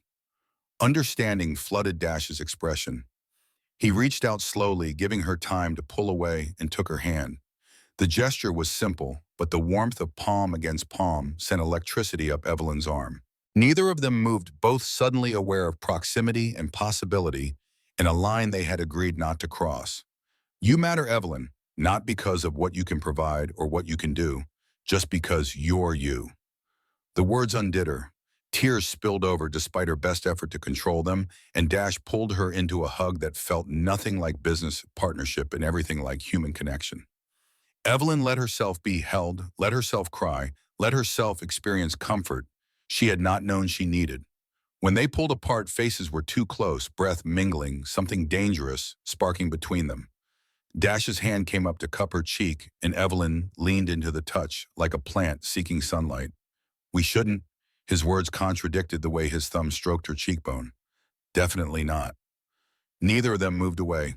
The almost kiss hung in the air between them, fraught with everything they had agreed not to let happen.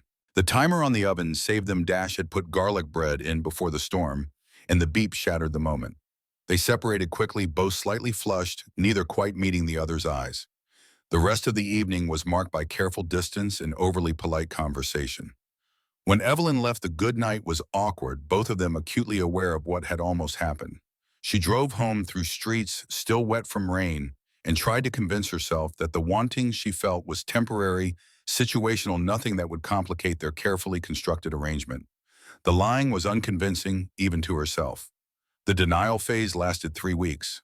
Evelyn threw herself into work, attended charity functions, filled her schedule so completely that she barely had time to think. But she thought about Dash constantly, his laugh, his patience with Marlo, the way he had held her through tears without making her feel weak. Dash was going through similar struggles, though. Evelyn only learned this later. He confided in Royce, who told him exactly what he did not want to hear. You're falling for her, bro. No, we're just friends, co-parents. Yeah, and I'm the king of England. You talk about her constantly. You smile when she texts. This is textbook.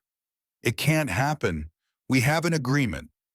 Agreements can change. Royce's voice was gentle but firm. Look, I get that you're scared, but maybe this is the universe telling you that you found something real. Maybe you should stop fighting it. The confession came on a rainy night in early November. They had fallen into the habit of these evening walks after Marlo was asleep, Dash using a baby monitor app while they circled his block, talking about everything and nothing. Rain had started unexpectedly, and they took shelter under a bodega awning pressed close together. Dash spoke first, voice low. This isn't just about co-parenting anymore. Is it? Not a question. A statement of fact that Evelyn could not deny. No, it's not. When did it change for you? The thunderstorm, I think. When Marlo ran to me and I realized I would do anything to keep her safe. And then later when you held me and I felt like I could actually be okay. She looked at him, finally admitting what she had been denying for weeks. I'm falling for you, Dash. I don't know how to stop it, and I'm terrified it's going to ruin everything. His hand found hers in the space between them. I'm terrified too, because if this goes wrong, it's not just you and me who get hurt. It's Marlo. It's our future child. The stakes are higher than any relationship I've ever had. So what do we do? I don't know. He turned to face her, fully rain misting around them, city lights reflecting in puddles. But I know that I can't stop thinking about you. I know that when you're not around, I'm counting hours until I see you again. I know that this scares the hell out of me, and I want it anyway. Evelyn felt something release in her chest, some final restraint giving way. We said this wouldn't happen. We were wrong. His free hand came up to cup her face the way it had during the thunderstorm. Can I kiss you? We probably shouldn't. That's not what I asked. Then yes, please yes. The kiss was everything and nothing like Evelyn expected. Gentle at first, tentative, both of them, half expecting the other to pull away. But neither did. The kiss deepened, became something that spoke of weeks of suppressed want and the terrifying recognition of genuine connection. When they finally separated, both breathing hard, Evelyn felt fundamentally changed. Oh, her voice came out shaky. Yeah, oh. They stood under the awning while rain fell harder, not quite ready to return to reality. Marlo's voice came through Dash's phone monitor, a sleepy call for water. The moment shattered, bringing them back to their actual lives, to the complications they had just made infinitely more complex. As they walked back to the apartment, hands still clasped, Evelyn saw movement in a car across the street. A flash of silver hair, a face she knew better than her own. Catherine watching from behind tinted windows, face twisted in fury. Ice flooded Evelyn's veins. She had been so careful, so discreet, but somehow her mother had found out. The implications crashed over her like a wave Catherine would never allow. This would destroy Dash and Marlo. Without hesitation, would ensure Evelyn spent the rest of her life regretting this choice. Dash felt her go rigid. What's wrong? My mother, she's here, she saw us. His grip tightened on her hand. So we explain. We tell her we're in a relationship. You don't understand. She'll destroy you. She'll take everything from you out of spite. Let her try. But Evelyn knew better. She had seen Catherine dismantle people who posed less of a threat than Dash did. Business rivals, competitors, anyone who challenged Thornton's supremacy, Catherine had crushed them systematically and without remorse. A single father from Brooklyn with no resources and no connections would be easy prey. The car pulled away slowly, Catherine's message clear. I see you, I know. This won't stand. Evelyn's phone buzzed immediately, a text from her mother, brief and devastating.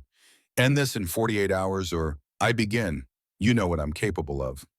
The 48-hour countdown began the moment Catherine's text arrived. Evelyn stood in Dash's apartment phone screen, glowing with her mother's threat, and felt the walls closing in with familiar, suffocating pressure. Every instinct built over 34 years screamed the same message. Catherine always won. Resistance was futile. The only choice was submission or total destruction. Dash was saying something, his hand still holding hers, but the words reached Evelyn through layers of panic that made comprehension impossible. She pulled away gently, needing physical distance to think clearly, needing air that did not smell like the life she was about to lose. I have to go. Evelyn, wait. We can figure this out together. You don't understand what she's capable of. The last person who challenged her lost everything, his career, his reputation, his ability to work in his industry ever again. She doesn't make empty threats. Then we fight back.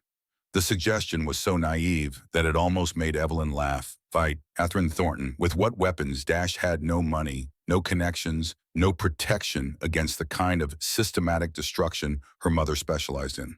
And Marlo would be caught in the crossfire, an innocent child destroyed because Evelyn had been selfish enough to want something real. She left without another word, ignoring Dash's calls after her driving through rain-slicked streets that blurred through tears she refused to acknowledge. The penthouse felt cavernous and cold when she arrived, exactly the prison it had always been.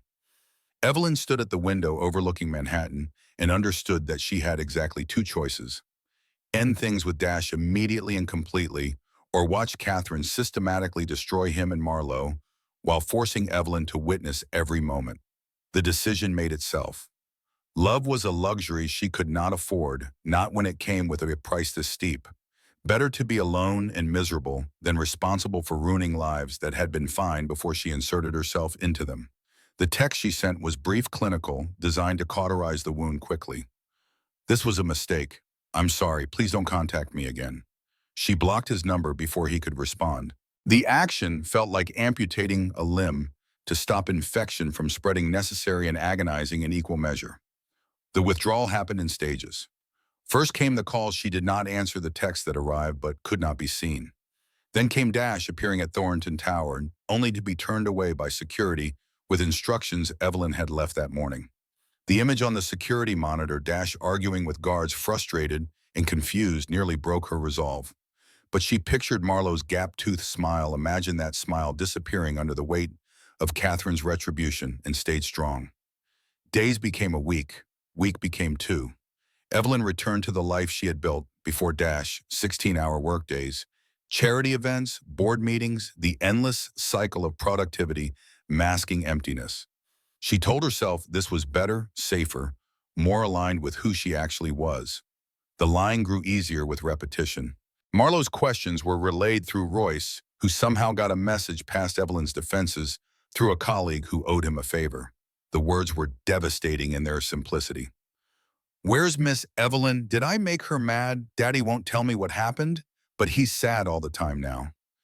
Evelyn deleted the message and cried in her office bathroom for 20 minutes, then fixed her makeup and returned to the quarterly earnings call as though nothing had happened.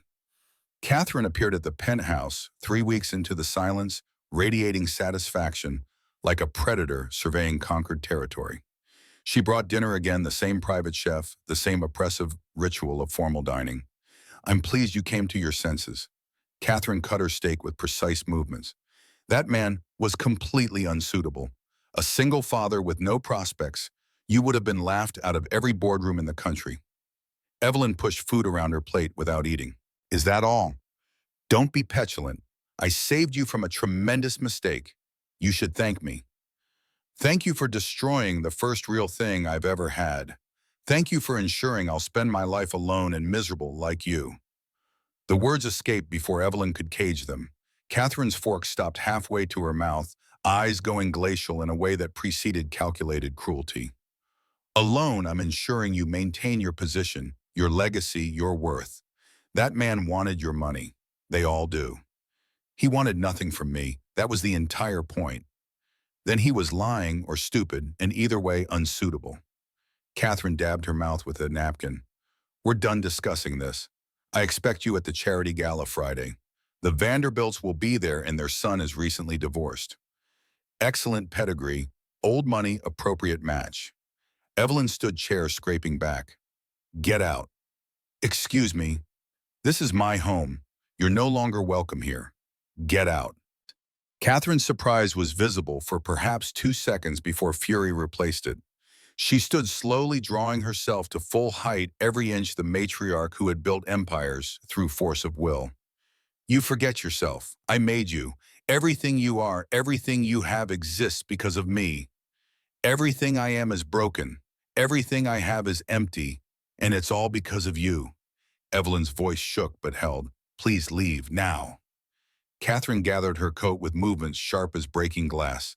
At the door, she turned back with the expression that had preceded childhood punishments. "You'll regret this.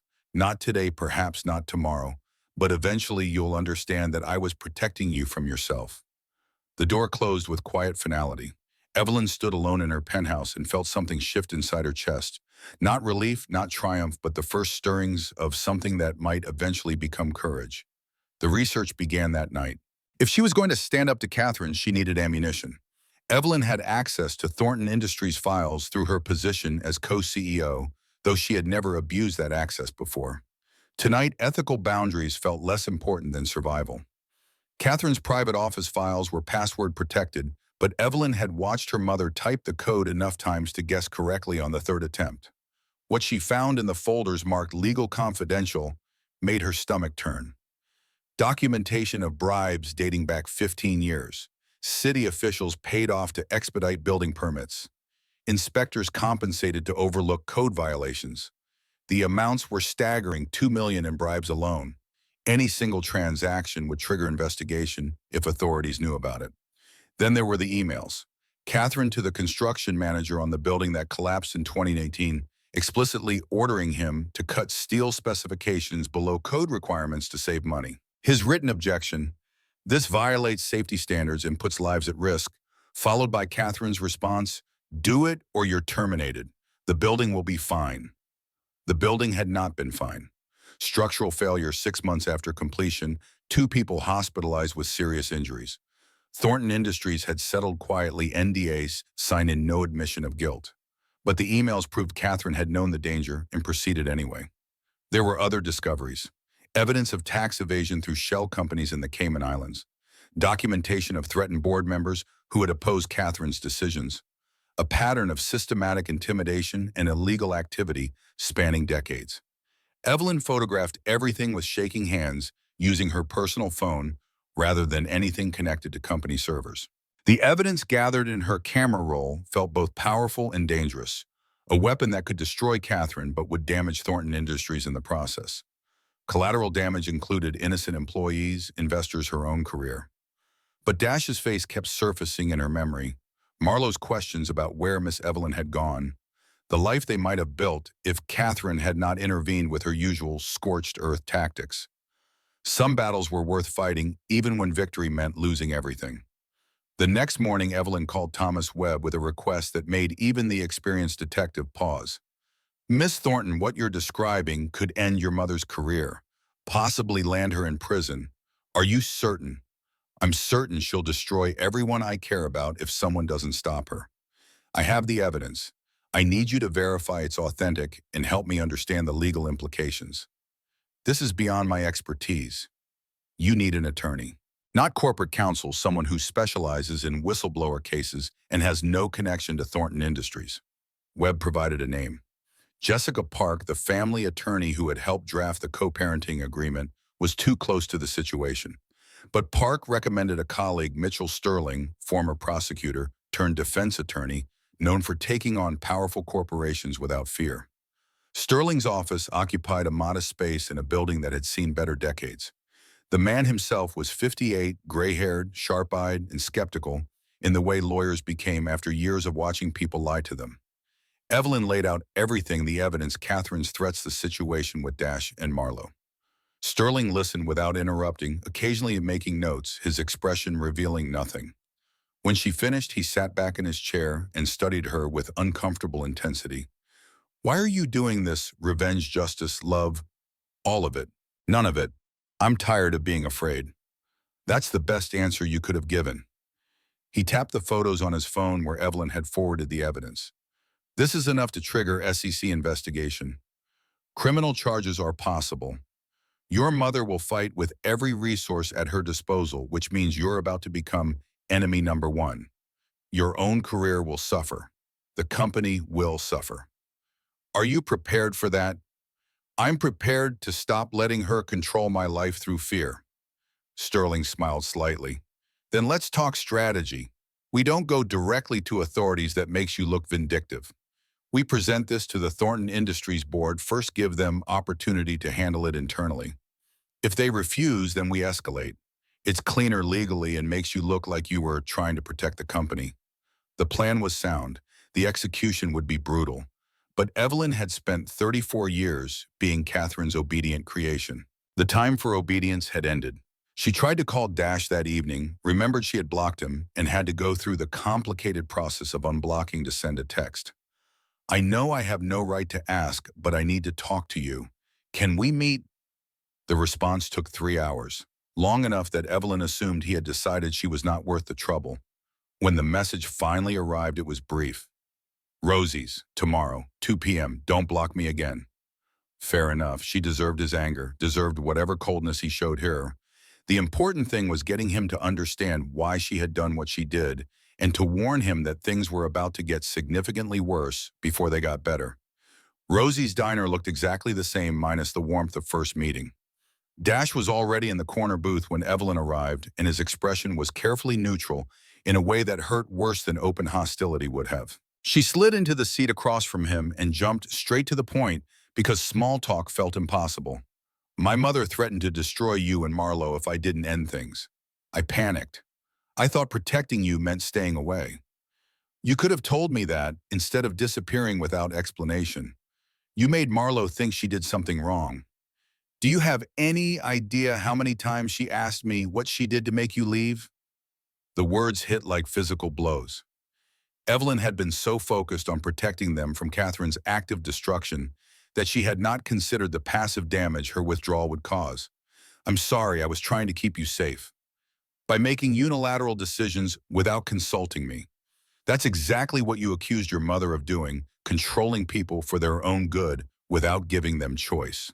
He rubbed his face tiredly. I spent 3 weeks thinking I had imagined everything. The connection, the kiss, all of it. Thinking maybe you had just been playing some rich person game and got bored. It wasn't a game. It was the most real thing in my life.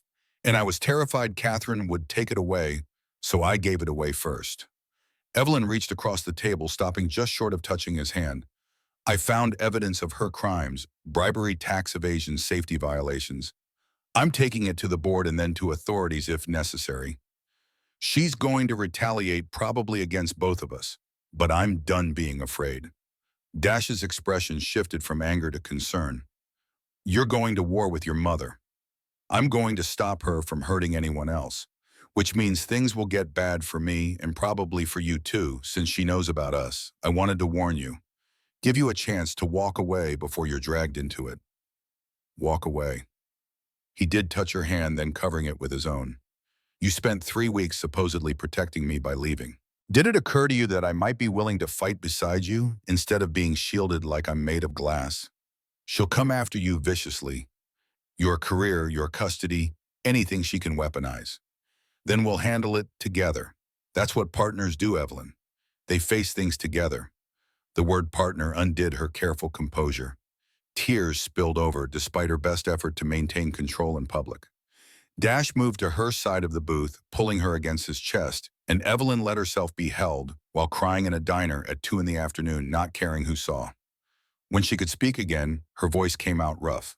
I'm going to need help gathering more evidence, and I think I know someone who might be willing to testify against Catherine. Who? My Aunt Margaret. Catherine destroyed her relationship with the man she loved 30 years ago. If anyone has reason to help bring her down, it's family she's already hurt. Finding Margaret Thornton proved easier than expected. She lived in a small town upstate about 2 hours north of the city in a cottage that looked like it belonged on a postcard. Evelyn had not seen her aunt since childhood. Catherine had cut off contact when Margaret refused to support some business decision and had been deemed disloyal. The woman who opened the door was 67, gray-haired, wearing paint-stained jeans and a warm smile that reminded Evelyn heartbreakingly of childhood before Catherine's training had fully taken hold. Recognition dawned in Margaret's face, followed by something that might have been sadness or regret. Evelyn, you look just like your mother, but your eyes are kinder. May I come in? The cottage interior was everything Catherine would have hated, cluttered with books and art supplies warm with afternoon sun, through uncurtained windows lived in rather than showcased. Photos covered one wall, and Evelyn found herself drawn to an image of young Margaret with a man who had his arm around her shoulders, both of them laughing. That's James, Margaret's voice carried decades of loss. We were going to be married. I was 32, he was 35. High school history teacher. Good man, kind. Made me laugh every single day. What happened? Your mother happened. She told our mother that James was unsuitable, wrong social class, wrong profession, wrong everything. Mother agreed. When I refused to end things, Catherine took matters into her own hands. Margaret touched the photo gently. She had him fired from his teaching position, spread rumors that he had inappropriate relationships with students. Completely fabricated, but the investigation destroyed his reputation anyway. He left town rather than fight it. I never saw him again. Evelyn sank onto the couch, the story confirming what she had already suspected. Catherine's pattern had started long before Evelyn's lifetime, hurting anyone who threatened the Thornton image or Catherine's control. I came here to ask for your help. Evelyn explained the evidence, the plan, the risk. Margaret listened without interrupting, and when the explanation finished, she nodded firmly. What do you need from me? Testimony, confirmation that Catherine has a pattern of destroying relationships she doesn't approve of. It establishes motive and character, makes the criminal evidence more credible. I'll do it. I should have stood up to her 30 years ago. Maybe if I had, you wouldn't have grown up the way you did. The observation was gentle but devastating. Evelyn had spent her life believing Catherine's behavior was normal, that all wealthy families operated this way, that her own inability to conform was personal failure rather than healthy rebellion. Hearing validation from someone who understood Catherine's tactics felt like being given permission to trust her own perceptions. They spent 3 hours going through Margaret's memories, documenting incidents that painted a picture of systematic control and manipulation. Margaret had kept letters, Catherine's written threats, when Margaret defied her proof of the lies Catherine had told to destroy James's career. The documentation was 30 years old, but still damning. Driving back to the city with Margaret's testimony recorded and evidence secured, Evelyn felt something she had not experienced in weeks' hope. She was not alone in this fight. Dash was beside her, Royce was supporting them, Margaret was willing to testify. Even Sterling seemed confident they had enough to proceed. The board meeting was scheduled for the following Tuesday, 5 days to prepare to review evidence to brace for Catherine's inevitable counterattack. Sterling advised treating it like a trial present, facts clearly anticipate. Objections remain professional, regardless of how personal Catherine made it. Evelyn spent those 5 days in a state of controlled terror. She reviewed documents until her eyes ached, rehearsed her presentation, prepared for every possible question or challenge. Dash kept her grounded, reminding her to eat and sleep and remember why this mattered. Marlowe made her a good luck card covered in glitter and hearts, apparently informed by Dash that Miss Evelyn had something important to do. The night before the meeting, Evelyn could not sleep. She stood at her penthouse windows, watching the city that had always felt more like a cage than a home, and her phone rang with Dash's number. Can't sleep either. His voice was warm, familiar, anchoring. Terrified. What if I'm wrong? What if this destroys innocent people? Then you pick up the pieces and fix what you can. But Evelyn, you're not wrong. Your mother has been hurting people for decades. Sometimes the only way to stop a fire is to let it burn itself out, even if things get damaged in the process. They talked until dawn, and when Evelyn walked into Thornton Tower at 8 a.m., she felt steadier than she had any right to feel, given what she was about to attempt. The boardroom was exactly as intimidating as she remembered: long table leather chairs, portraits of previous Thornton generations watching from the walls like judges. 12 board members filed in, Catherine among them, radiating confidence. She shot Evelyn a look that promised retribution for the penthouse ejection, but clearly assumed this was routine quarterly business. Sterling sat beside Evelyn in legal representation, lending weight to what she was about to present. The board chairman, Harold Westbrook, called the meeting to order with his usual efficiency. Miss Thornton requested this emergency session. The floor is yours. Evelyn stood, tablet in hand, containing copies of all evidence distributed to board members' devices. Her voice came out steadier than she felt. I've discovered evidence of systematic criminal activity within Thornton Industries. Specifically, bribery of city officials, tax evasion through offshore accounts, and safety violations that directly led to the 2019 building collapse. The evidence is comprehensive and documented. I'm presenting it to this board first to allow internal resolution before involving outside authorities. She walked them through each piece of evidence methodically. The bribes with receipts and wire transfer records. The tax evasion with account numbers and transaction histories. The emails proving Catherine knew about and ordered the safety violations that resulted in injuries. Catherine's face transitioned from confusion to rage to calculated coldness. When Evelyn finished, silence hung heavy enough to feel oppressive. Board members exchanged glances, clearly struggling to process accusations against the woman who had led them for decades. Catherine stood slowly, commanding attention through sheer force of presence. This is a coup attempt. My daughter upset about personal matters, trying to discredit me using doctored evidence. The evidence isn't doctored. Every document can be verified by independent forensic accountants. Every email has metadata proving authenticity. Evelyn kept her voice level, professional. This isn't personal. This is protecting the company from legal liability. It's absolutely personal. You're angry because I prevented you from embarrassing this family with that unsuitable man and his child. So you manufactured this crisis to retaliate. Harold Westbrook cleared his throat. Miss Thornton the Younger, these are serious allegations. Can you confirm this evidence came from legitimate sources? It came from Catherine's own files. I had access as co-CEO. I violated no laws in obtaining it. Another board member, Patricia Reynolds, spoke up. If this is authentic, we're looking at potential criminal charges. Not just against Catherine, but the company itself that could face massive penalties. Sterling interjected smoothly, which is why we're presenting it to you first. If the board acts decisively, suspends, Catherine conducts independent investigation, cooperates with authorities, the company can position itself as a victim of one individual's actions rather than systemic corruption. That minimizes damage. Catherine's laugh was sharp and bitter. You think you can remove me? I'd have built this company. I am Thornton Industries. Actually, you're an employee who has apparently committed multiple felonies while in that employment. Evelyn forced herself to meet her mother's eyes. The board has a fiduciary duty to shareholders.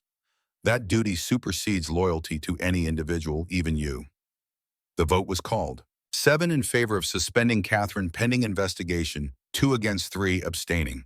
Catherine was officially removed from her position, effective immediately banned from company premises, placed on administrative leave, while forensic accountants and lawyers reviewed everything. She gathered her belongings with movements so controlled they appeared almost robotic. At the door, she turned back to face Evelyn, and the rage in her eyes was colder than anything Evelyn had seen before. You've destroyed your family, your legacy, everything I built for you. I will make sure you regret this for the rest of your life. I already regret it. I regret that I waited 34 years to stop you. The door closed behind Catherine, and Evelyn sank into her chair. Adrenaline crashed, leaving her shaky and exhausted. Sterling touched her shoulder briefly. That was incredibly brave, also reckless, also necessary. You did well. The board meeting concluded with the formation of an investigation committee and the decision to self-report to the SEC. Evelyn's involvement would be noted as whistleblower, which offered some legal protection, but would make her a target for anyone loyal to Catherine. The retaliation began within hours. By evening, tabloid websites were running stories: Thornton heiress betrays mother in corporate coup, and family drama at America's premier real estate empire. The articles painted Evelyn as vindictive, unstable, possibly motivated by romantic entanglement with an unsuitable man. Photos appeared. Evelyn and Dash kissing in the rain. Evelyn is leaving his Brooklyn apartment. The narrative being constructed was clear: spoiled rich girl, abandoning family for ill-advised relationship, manufacturing crisis to justify her rebellion. Dash called as the third article went live. Are you okay? I knew this would happen. Sterling warned me. Royce got a call from someone claiming to represent Catherine, asking questions about my finances, my custody arrangement, whether I've had drug or alcohol issues. They're building a case to make me look like a gold digger or worse. Evelyn's stomach clenched. She's going to try to take Marlo from you. She's going to try. She won't succeed. I've been a model parent for 6 years. My custody is rock solid. But Catherine had destroyed people with solid positions before. The documentation, she could fabricate the witnesses, she could produce the lawyers she could hire, all of it added up to serious threat. Evelyn had triggered war, and Dash was caught in the crossfire exactly as she had feared. The CPS visit happened on Thursday. Dash called from his apartment, voice tight with controlled anger, and Evelyn drove to Brooklyn immediately despite the risk of making things worse. A social worker was documenting the apartment when Evelyn arrived. The woman was professional, but thorough, photographing everything, asking questions about Marlo's care school attendance, medical records. Marlo sat on the couch clutching her stuffed elephant, clearly confused and frightened by the official intrusion. Miss Evelyn. The little girl ran over the moment she saw her, and Evelyn caught her in a hug that felt both natural and desperately needed. The social worker made a note. And you are Evelyn Thornton, family friend. The Evelyn Thornton, the one who's been in the news, Dash interjected before Evelyn could respond. Yes, and if you're here because someone made allegations about my parenting, I'd suggest checking who made those allegations and what their motivation might be. I'm just investigating a complaint, Mr. Thorne. Someone reported concerns about your living situation and your daughter's welfare. My daughter is healthy, happy, attending school regularly, and well cared for. You can verify all of that through her pediatrician and teacher. The social worker did verify it, making calls while Evelyn sat with Marlo and tried to distract the child from what was happening. By the time the woman left, she seemed satisfied that the complaint was unfounded, but the visit itself was traumatizing.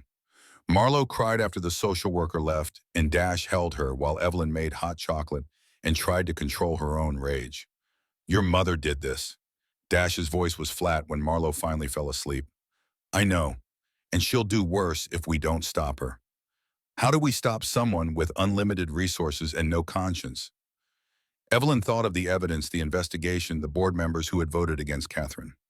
"We make her face consequences for the first time in her life, and we refuse to back down no matter how ugly it gets." The media circus intensified over the following week. More stories, each one more invasive than the last. Details about Dash's divorce, Amanda's abandonment of Marlo financial struggles, the fertility clinic donation that Catherine's investigators had somehow discovered. The narrative was clear. Struggling single father using wealthy woman for financial security, destroying family dynasty in the process. Public opinion split predictably. Some people saw Evelyn as brave whistleblower standing up to corrupt family. Others saw her as spoiled rich girl throwing a tantrum. Social media erupted with hashtags, #team, Evelyn and her Thornton family, both trending strangers weighing in on decisions they could not possibly understand. Through it all, Dash remained steady. He shielded Marlo from the worst of it, continued working, refused to engage with reporters who camped outside his building. Royce and Mrs. Hartley formed a protective circle, running interference with journalists and providing character references to anyone who would listen. But the strain was visible. Dark circles under Dash's eyes, tension in his shoulders, the way he checked his phone constantly, waiting for the next attack. Evelyn felt the weight of responsibility crushing her. She had started this war, had dragged him into it, and now he was suffering consequences for her choices. Late one night, sitting in his apartment after Marlo was asleep, Dash voiced what they had both been thinking. "Maybe I should distance myself from you publicly. Let you fight this battle without me as ammunition against you." Evelyn's response was immediate and fierce. "No, absolutely not. We're not giving her that satisfaction. But if my presence is making things worse, your presence is the only thing keeping me sane. We're in this together. That's what you told me, remember? Partners face things together." He pulled her close and they sat in silence, drawing strength from proximity. The storm Catherine had unleashed showed no signs of abating, but somehow facing it together made the assault feel survivable. The breakthrough came from an unexpected source. One of the board members Catherine had thought was loyal, Patricia Reynolds, reached out to Evelyn directly with information that changed everything. They met in a coffee shop far from Thornton Tower, both women wary of surveillance. Patricia was 58 sharp and clearly struggling with divided loyalty. "I've been on the board for 12 years. Catherine brought me on when I was nobody, and I've been grateful for the opportunity." She stirred her coffee without drinking it. "But what you presented at that meeting, I can't ignore criminal activity. And there's something else you should know." She pulled out a folder containing documentation of other board members Catherine had compromised over the years. Threats, blackmail, material leverage used to ensure compliance. Patricia was not the only board member who wanted to oppose Catherine but feared the consequences. "If you're going to take her down, you need to know who will actually stand with you when it matters. These 5 members will support removal if they're confident she can't retaliate. The others are too compromised or too afraid." The intelligence was invaluable. Evelyn now knew exactly which board members needed reassurance and protection, which ones would vote against Catherine if given cover to do so. The path to permanent removal became clearer. Sterling used the information to approach each vulnerable board member individually, offering legal protection in exchange for testimony about Catherine's intimidation tactics. Slowly, the coalition grew. By the time the formal board vote was scheduled for Catherine's permanent removal, Evelyn had 7 solid votes, 9 if 2 fence-sitters could be convinced. Catherine fought back with every weapon in her arsenal. Lawyers filed motions. Private investigators dug for dirt on anyone supporting Evelyn. The media campaign intensified, painting Evelyn as mentally unstable, possibly financially motivated, definitely betraying family values that Americans held sacred. But the evidence was too strong and the investigation was too thorough. Forensic accountants confirmed every bribe. SCC investigators verified the tax evasion. The construction manager from the collapsed building finally came forward, willing to testify about Catherine's explicit orders to violate safety codes. The final board meeting approached with the inevitability of Judgment Day. Catherine knew she was losing, that much was clear from her increasingly desperate tactics. The night before the vote, Evelyn's phone rang with her mother's number. Against her better judgment, she answered. Catherine's voice was different than Evelyn had ever heard it, not angry, not cold, but something approaching human. I'd like to meet, just you and me. No lawyers, no recording, one conversation before this all ends. Every instinct screamed trap, but Evelyn was curious about what Catherine might say when defeat was imminent, and curiosity outweighed caution. They met at Catherine's penthouse, far more opulent than Evelyn's, decorated with the sterile perfection that Catherine valued over warmth. Her mother looked older than Evelyn remembered, gray, more pronounced, lines deeper, as though the stress of the past weeks had aged her 5 years. Catherine poured expensive scotch neither of them touched. When she spoke, her voice carried exhaustion that bordered on resignation. I did everything for you, built this company, this legacy, this position. Everything was for you. Everything was for your vision of what I should be, not for who I actually am. Because who you actually are is weak, sentimental, vulnerable. The world destroys people like that. I was trying to make you strong enough to survive. You were making me as miserable as you are. Evelyn forced herself to hold her mother's gaze. Aunt Margaret told me about James, about how you destroyed her only chance at happiness because she chose wrong by your standards. Catherine flinched, barely visible, but definitely there. Margaret would have been miserable as a teacher's wife. I saved her from poverty and insignificance. She spent 35 years alone. Is that better than poverty? Is loneliness better than insignificance? She has security, comfort, dignity. She has regret. Evelyn moved closer, needing her mother to hear this. You're terrified that I'll be happy without you. Because if I can be happy with less money, less prestige, less control, then what does that say about the choices you made, about the life you chose? Catherine's mask finally cracked completely. Tears spilled over, shocking in a woman who had never displayed weakness in Evelyn's memory. When she spoke, her voice was raw. I didn't know another way. My mother raised me the same way I raised you. It was all I knew. I know, and I'm sorry that happened to you. But pain doesn't justify inflicting pain on others. You had a choice every day to repeat the cycle or break it. You chose repetition. I thought I was protecting you. You were protecting your own fear. There's a difference. The words hung between them, stripping away decades of justification and leaving only truth. Catherine sat down heavily, looking defeated in a way Evelyn had never witnessed. For the first time, she seemed less like an invincible matriarch and more like a woman who had made terrible choices and was finally facing consequences. What happens now? Catherine's question was barely audible. Tomorrow the board votes on your permanent removal. The SEC is pursuing charges. You'll likely face criminal penalties, possibly jail time, depending on plea agreements. Evelyn paused, then offered something she had not planned to extend. But there's another option. What option? Resign immediately, admit to wrongdoing, cooperate fully with investigations, enter therapy with a trauma specialist to address the generational abuse cycle. Stay away from Thornton Industries and from my personal life. And in exchange, I'll advocate for reduced charges, use my position to ensure you're treated fairly rather than made an example of. And once you've done real work in therapy, once you can prove you've changed, we can discuss supervised contact with my future children. Catherine's eyes widened. You're pregnant? Not yet, but I will be, with Dash Thorne's child, and they will never experience what I experienced growing up. The silence stretched until Evelyn wondered if she had pushed too hard. Then Catherine nodded slowly, defeat evident in the gesture. I'll resign. I'll cooperate. But Evelyn, I don't know if I change. This is who I am. And then you don't meet your grandchildren. Choice is yours. It was the hardest thing Evelyn had ever said, but also necessary. Love without boundaries was not love, it was enabling. If Catherine could not change, could not break the cycle that had damaged 3 generations, then she had no place in the next generation's life. The board meeting the following day was anticlimactic. Catherine sent her resignation letter effective immediately. The investigation would continue, criminal charges would proceed, but the company was safe, and Evelyn's position was secure. Shareholders were relieved, employees cautiously optimistic, media spinning the story as corporate redemption. Evelyn left the boardroom and called Dash immediately. "It's over." She resigned. "Are you okay?" "I don't know. Ask me in 6 months." "Want to come over?"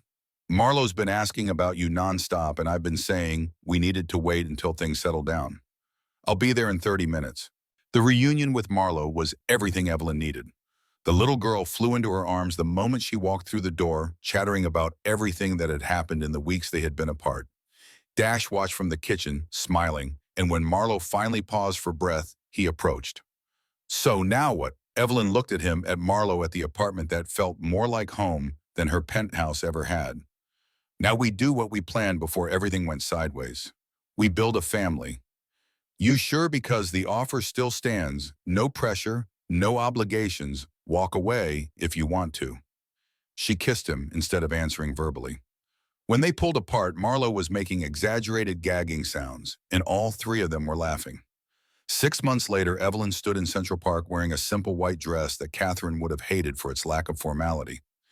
Dash wore a suit that actually fit properly, purchased specifically for the occasion.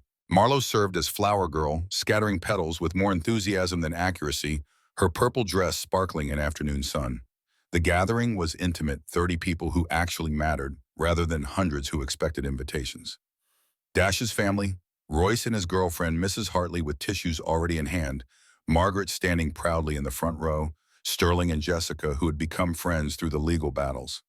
And in the back, barely visible, Catherine sat with her therapist, having been granted permission to attend under strict supervision. The vows were simple. Dash promised to keep melting ice one day at a time. Evelyn promised never to run away again. Both promised to face whatever came next as partners, as equals, as people who had chosen each other despite every logical reason not to. When they kissed, Marlo cheered loudest of anyone, and Evelyn thought about the woman she had been 17 weeks ago, isolated, controlled, convinced she was incapable of love. That woman felt like a stranger now. The pregnancy happened faster than expected.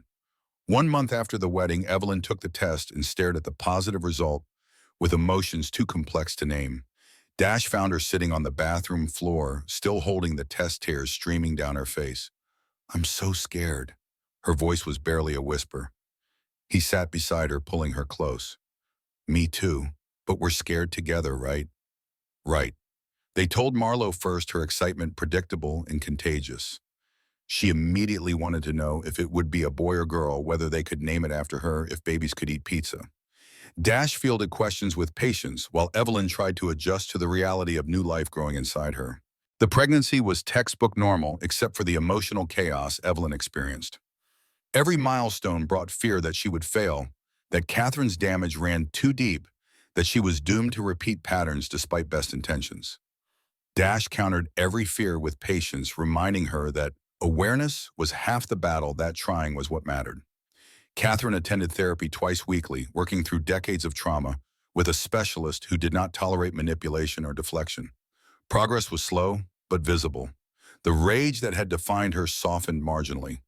The control that had driven her loosened slightly. She was not transformed, but she was changing. When Evelyn was 7 months pregnant, visibly showing.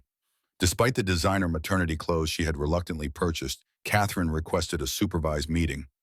Margaret attended as mediator, Sterling on standby in case things went badly. They met at a cafe. Margaret suggested neutral territory with escape routes if needed. Catherine looked different. Less makeup, softer clothes, gray hair no longer dyed. She seemed smaller, somehow, less imposing. "You look well?" Catherine's voice was tentative, unsure. "Thank you. How's therapy going?" "Dr. Morrison says I have complex trauma from my own childhood. She says I was emotionally abused by my mother and coped by becoming the abuser myself. She says awareness doesn't excuse behavior, but it explains it." "Do you believe her?" Catherine took a long time answering. "I'm starting to. It's difficult accepting that everything I thought was strength was actually fear. That I damaged you, trying to prevent you from being damaged." Evelyn felt tears forming, but did not try to stop them. "I need you to understand something.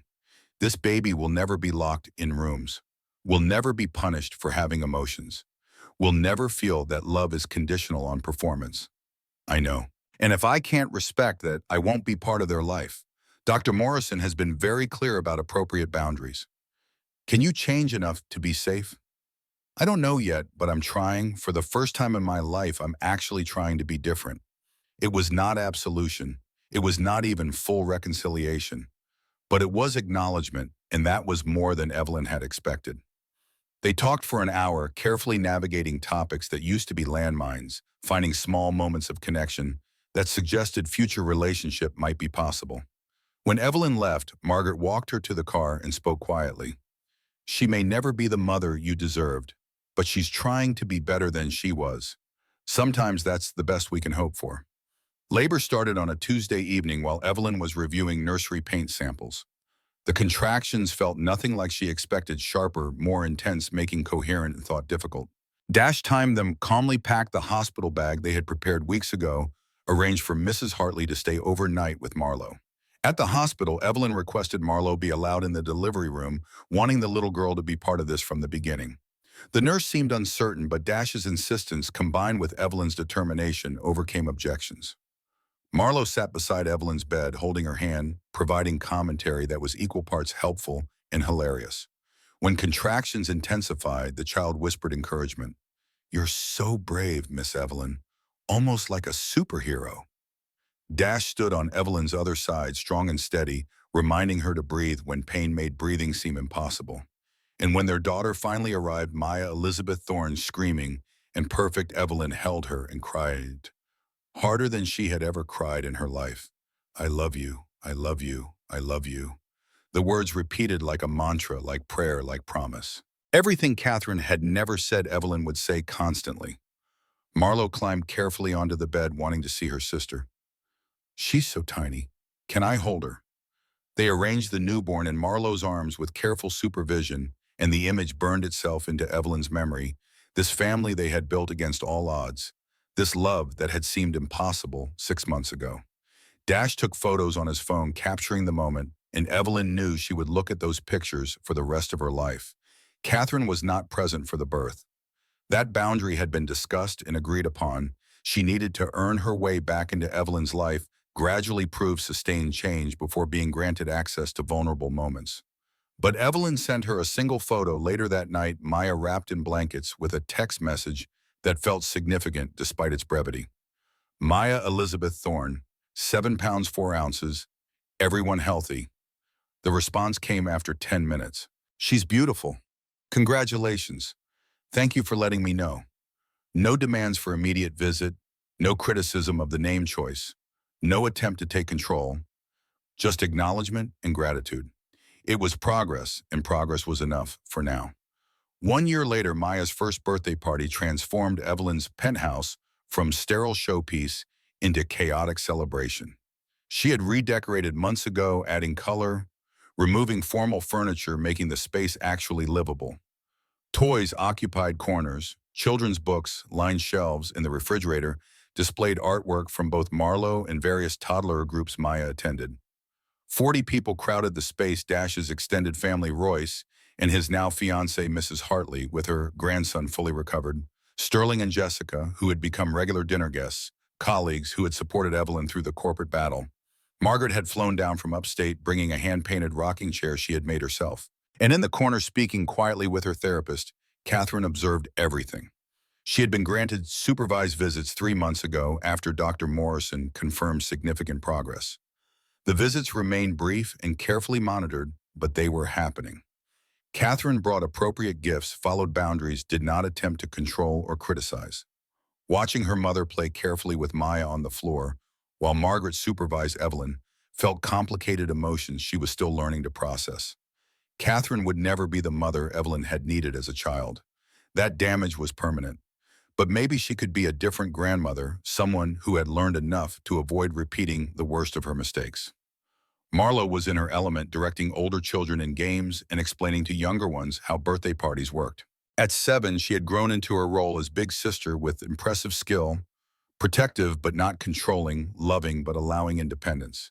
Dash found Evelyn standing by the windows watching the city at sunset. He wrapped arms around her waist, resting his chin on her shoulder. Thinking about anything specific or just overwhelmed by how far we've come? Both. Sometimes I can't believe this is real, that we went from that awkward meeting at the fertility clinic to this. She gestured at the party at their family at the life they had built. Believe it. You earned every bit of it by being brave enough to change. Maya toddled over on unsteady legs, arms raised to be picked up.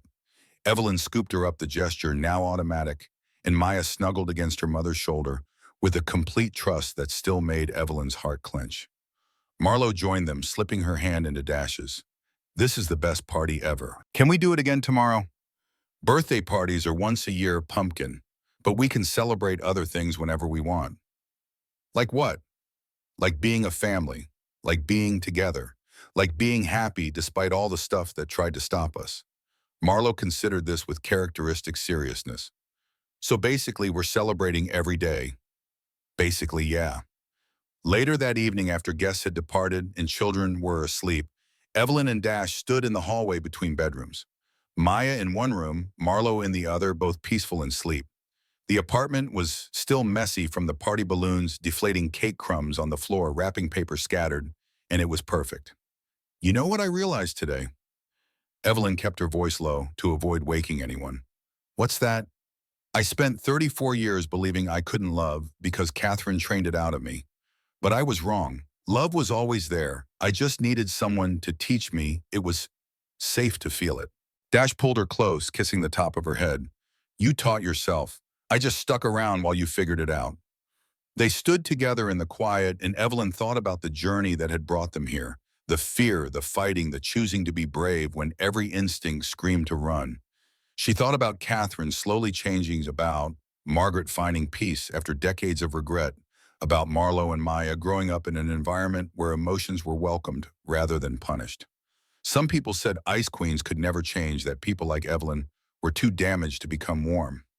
But standing in her hallway surrounded by evidence of love, sleeping children partner who had never given up family built through choice rather than obligation, Evelyn knew they were wrong. Ice did not stay frozen forever. All it needed was warmth.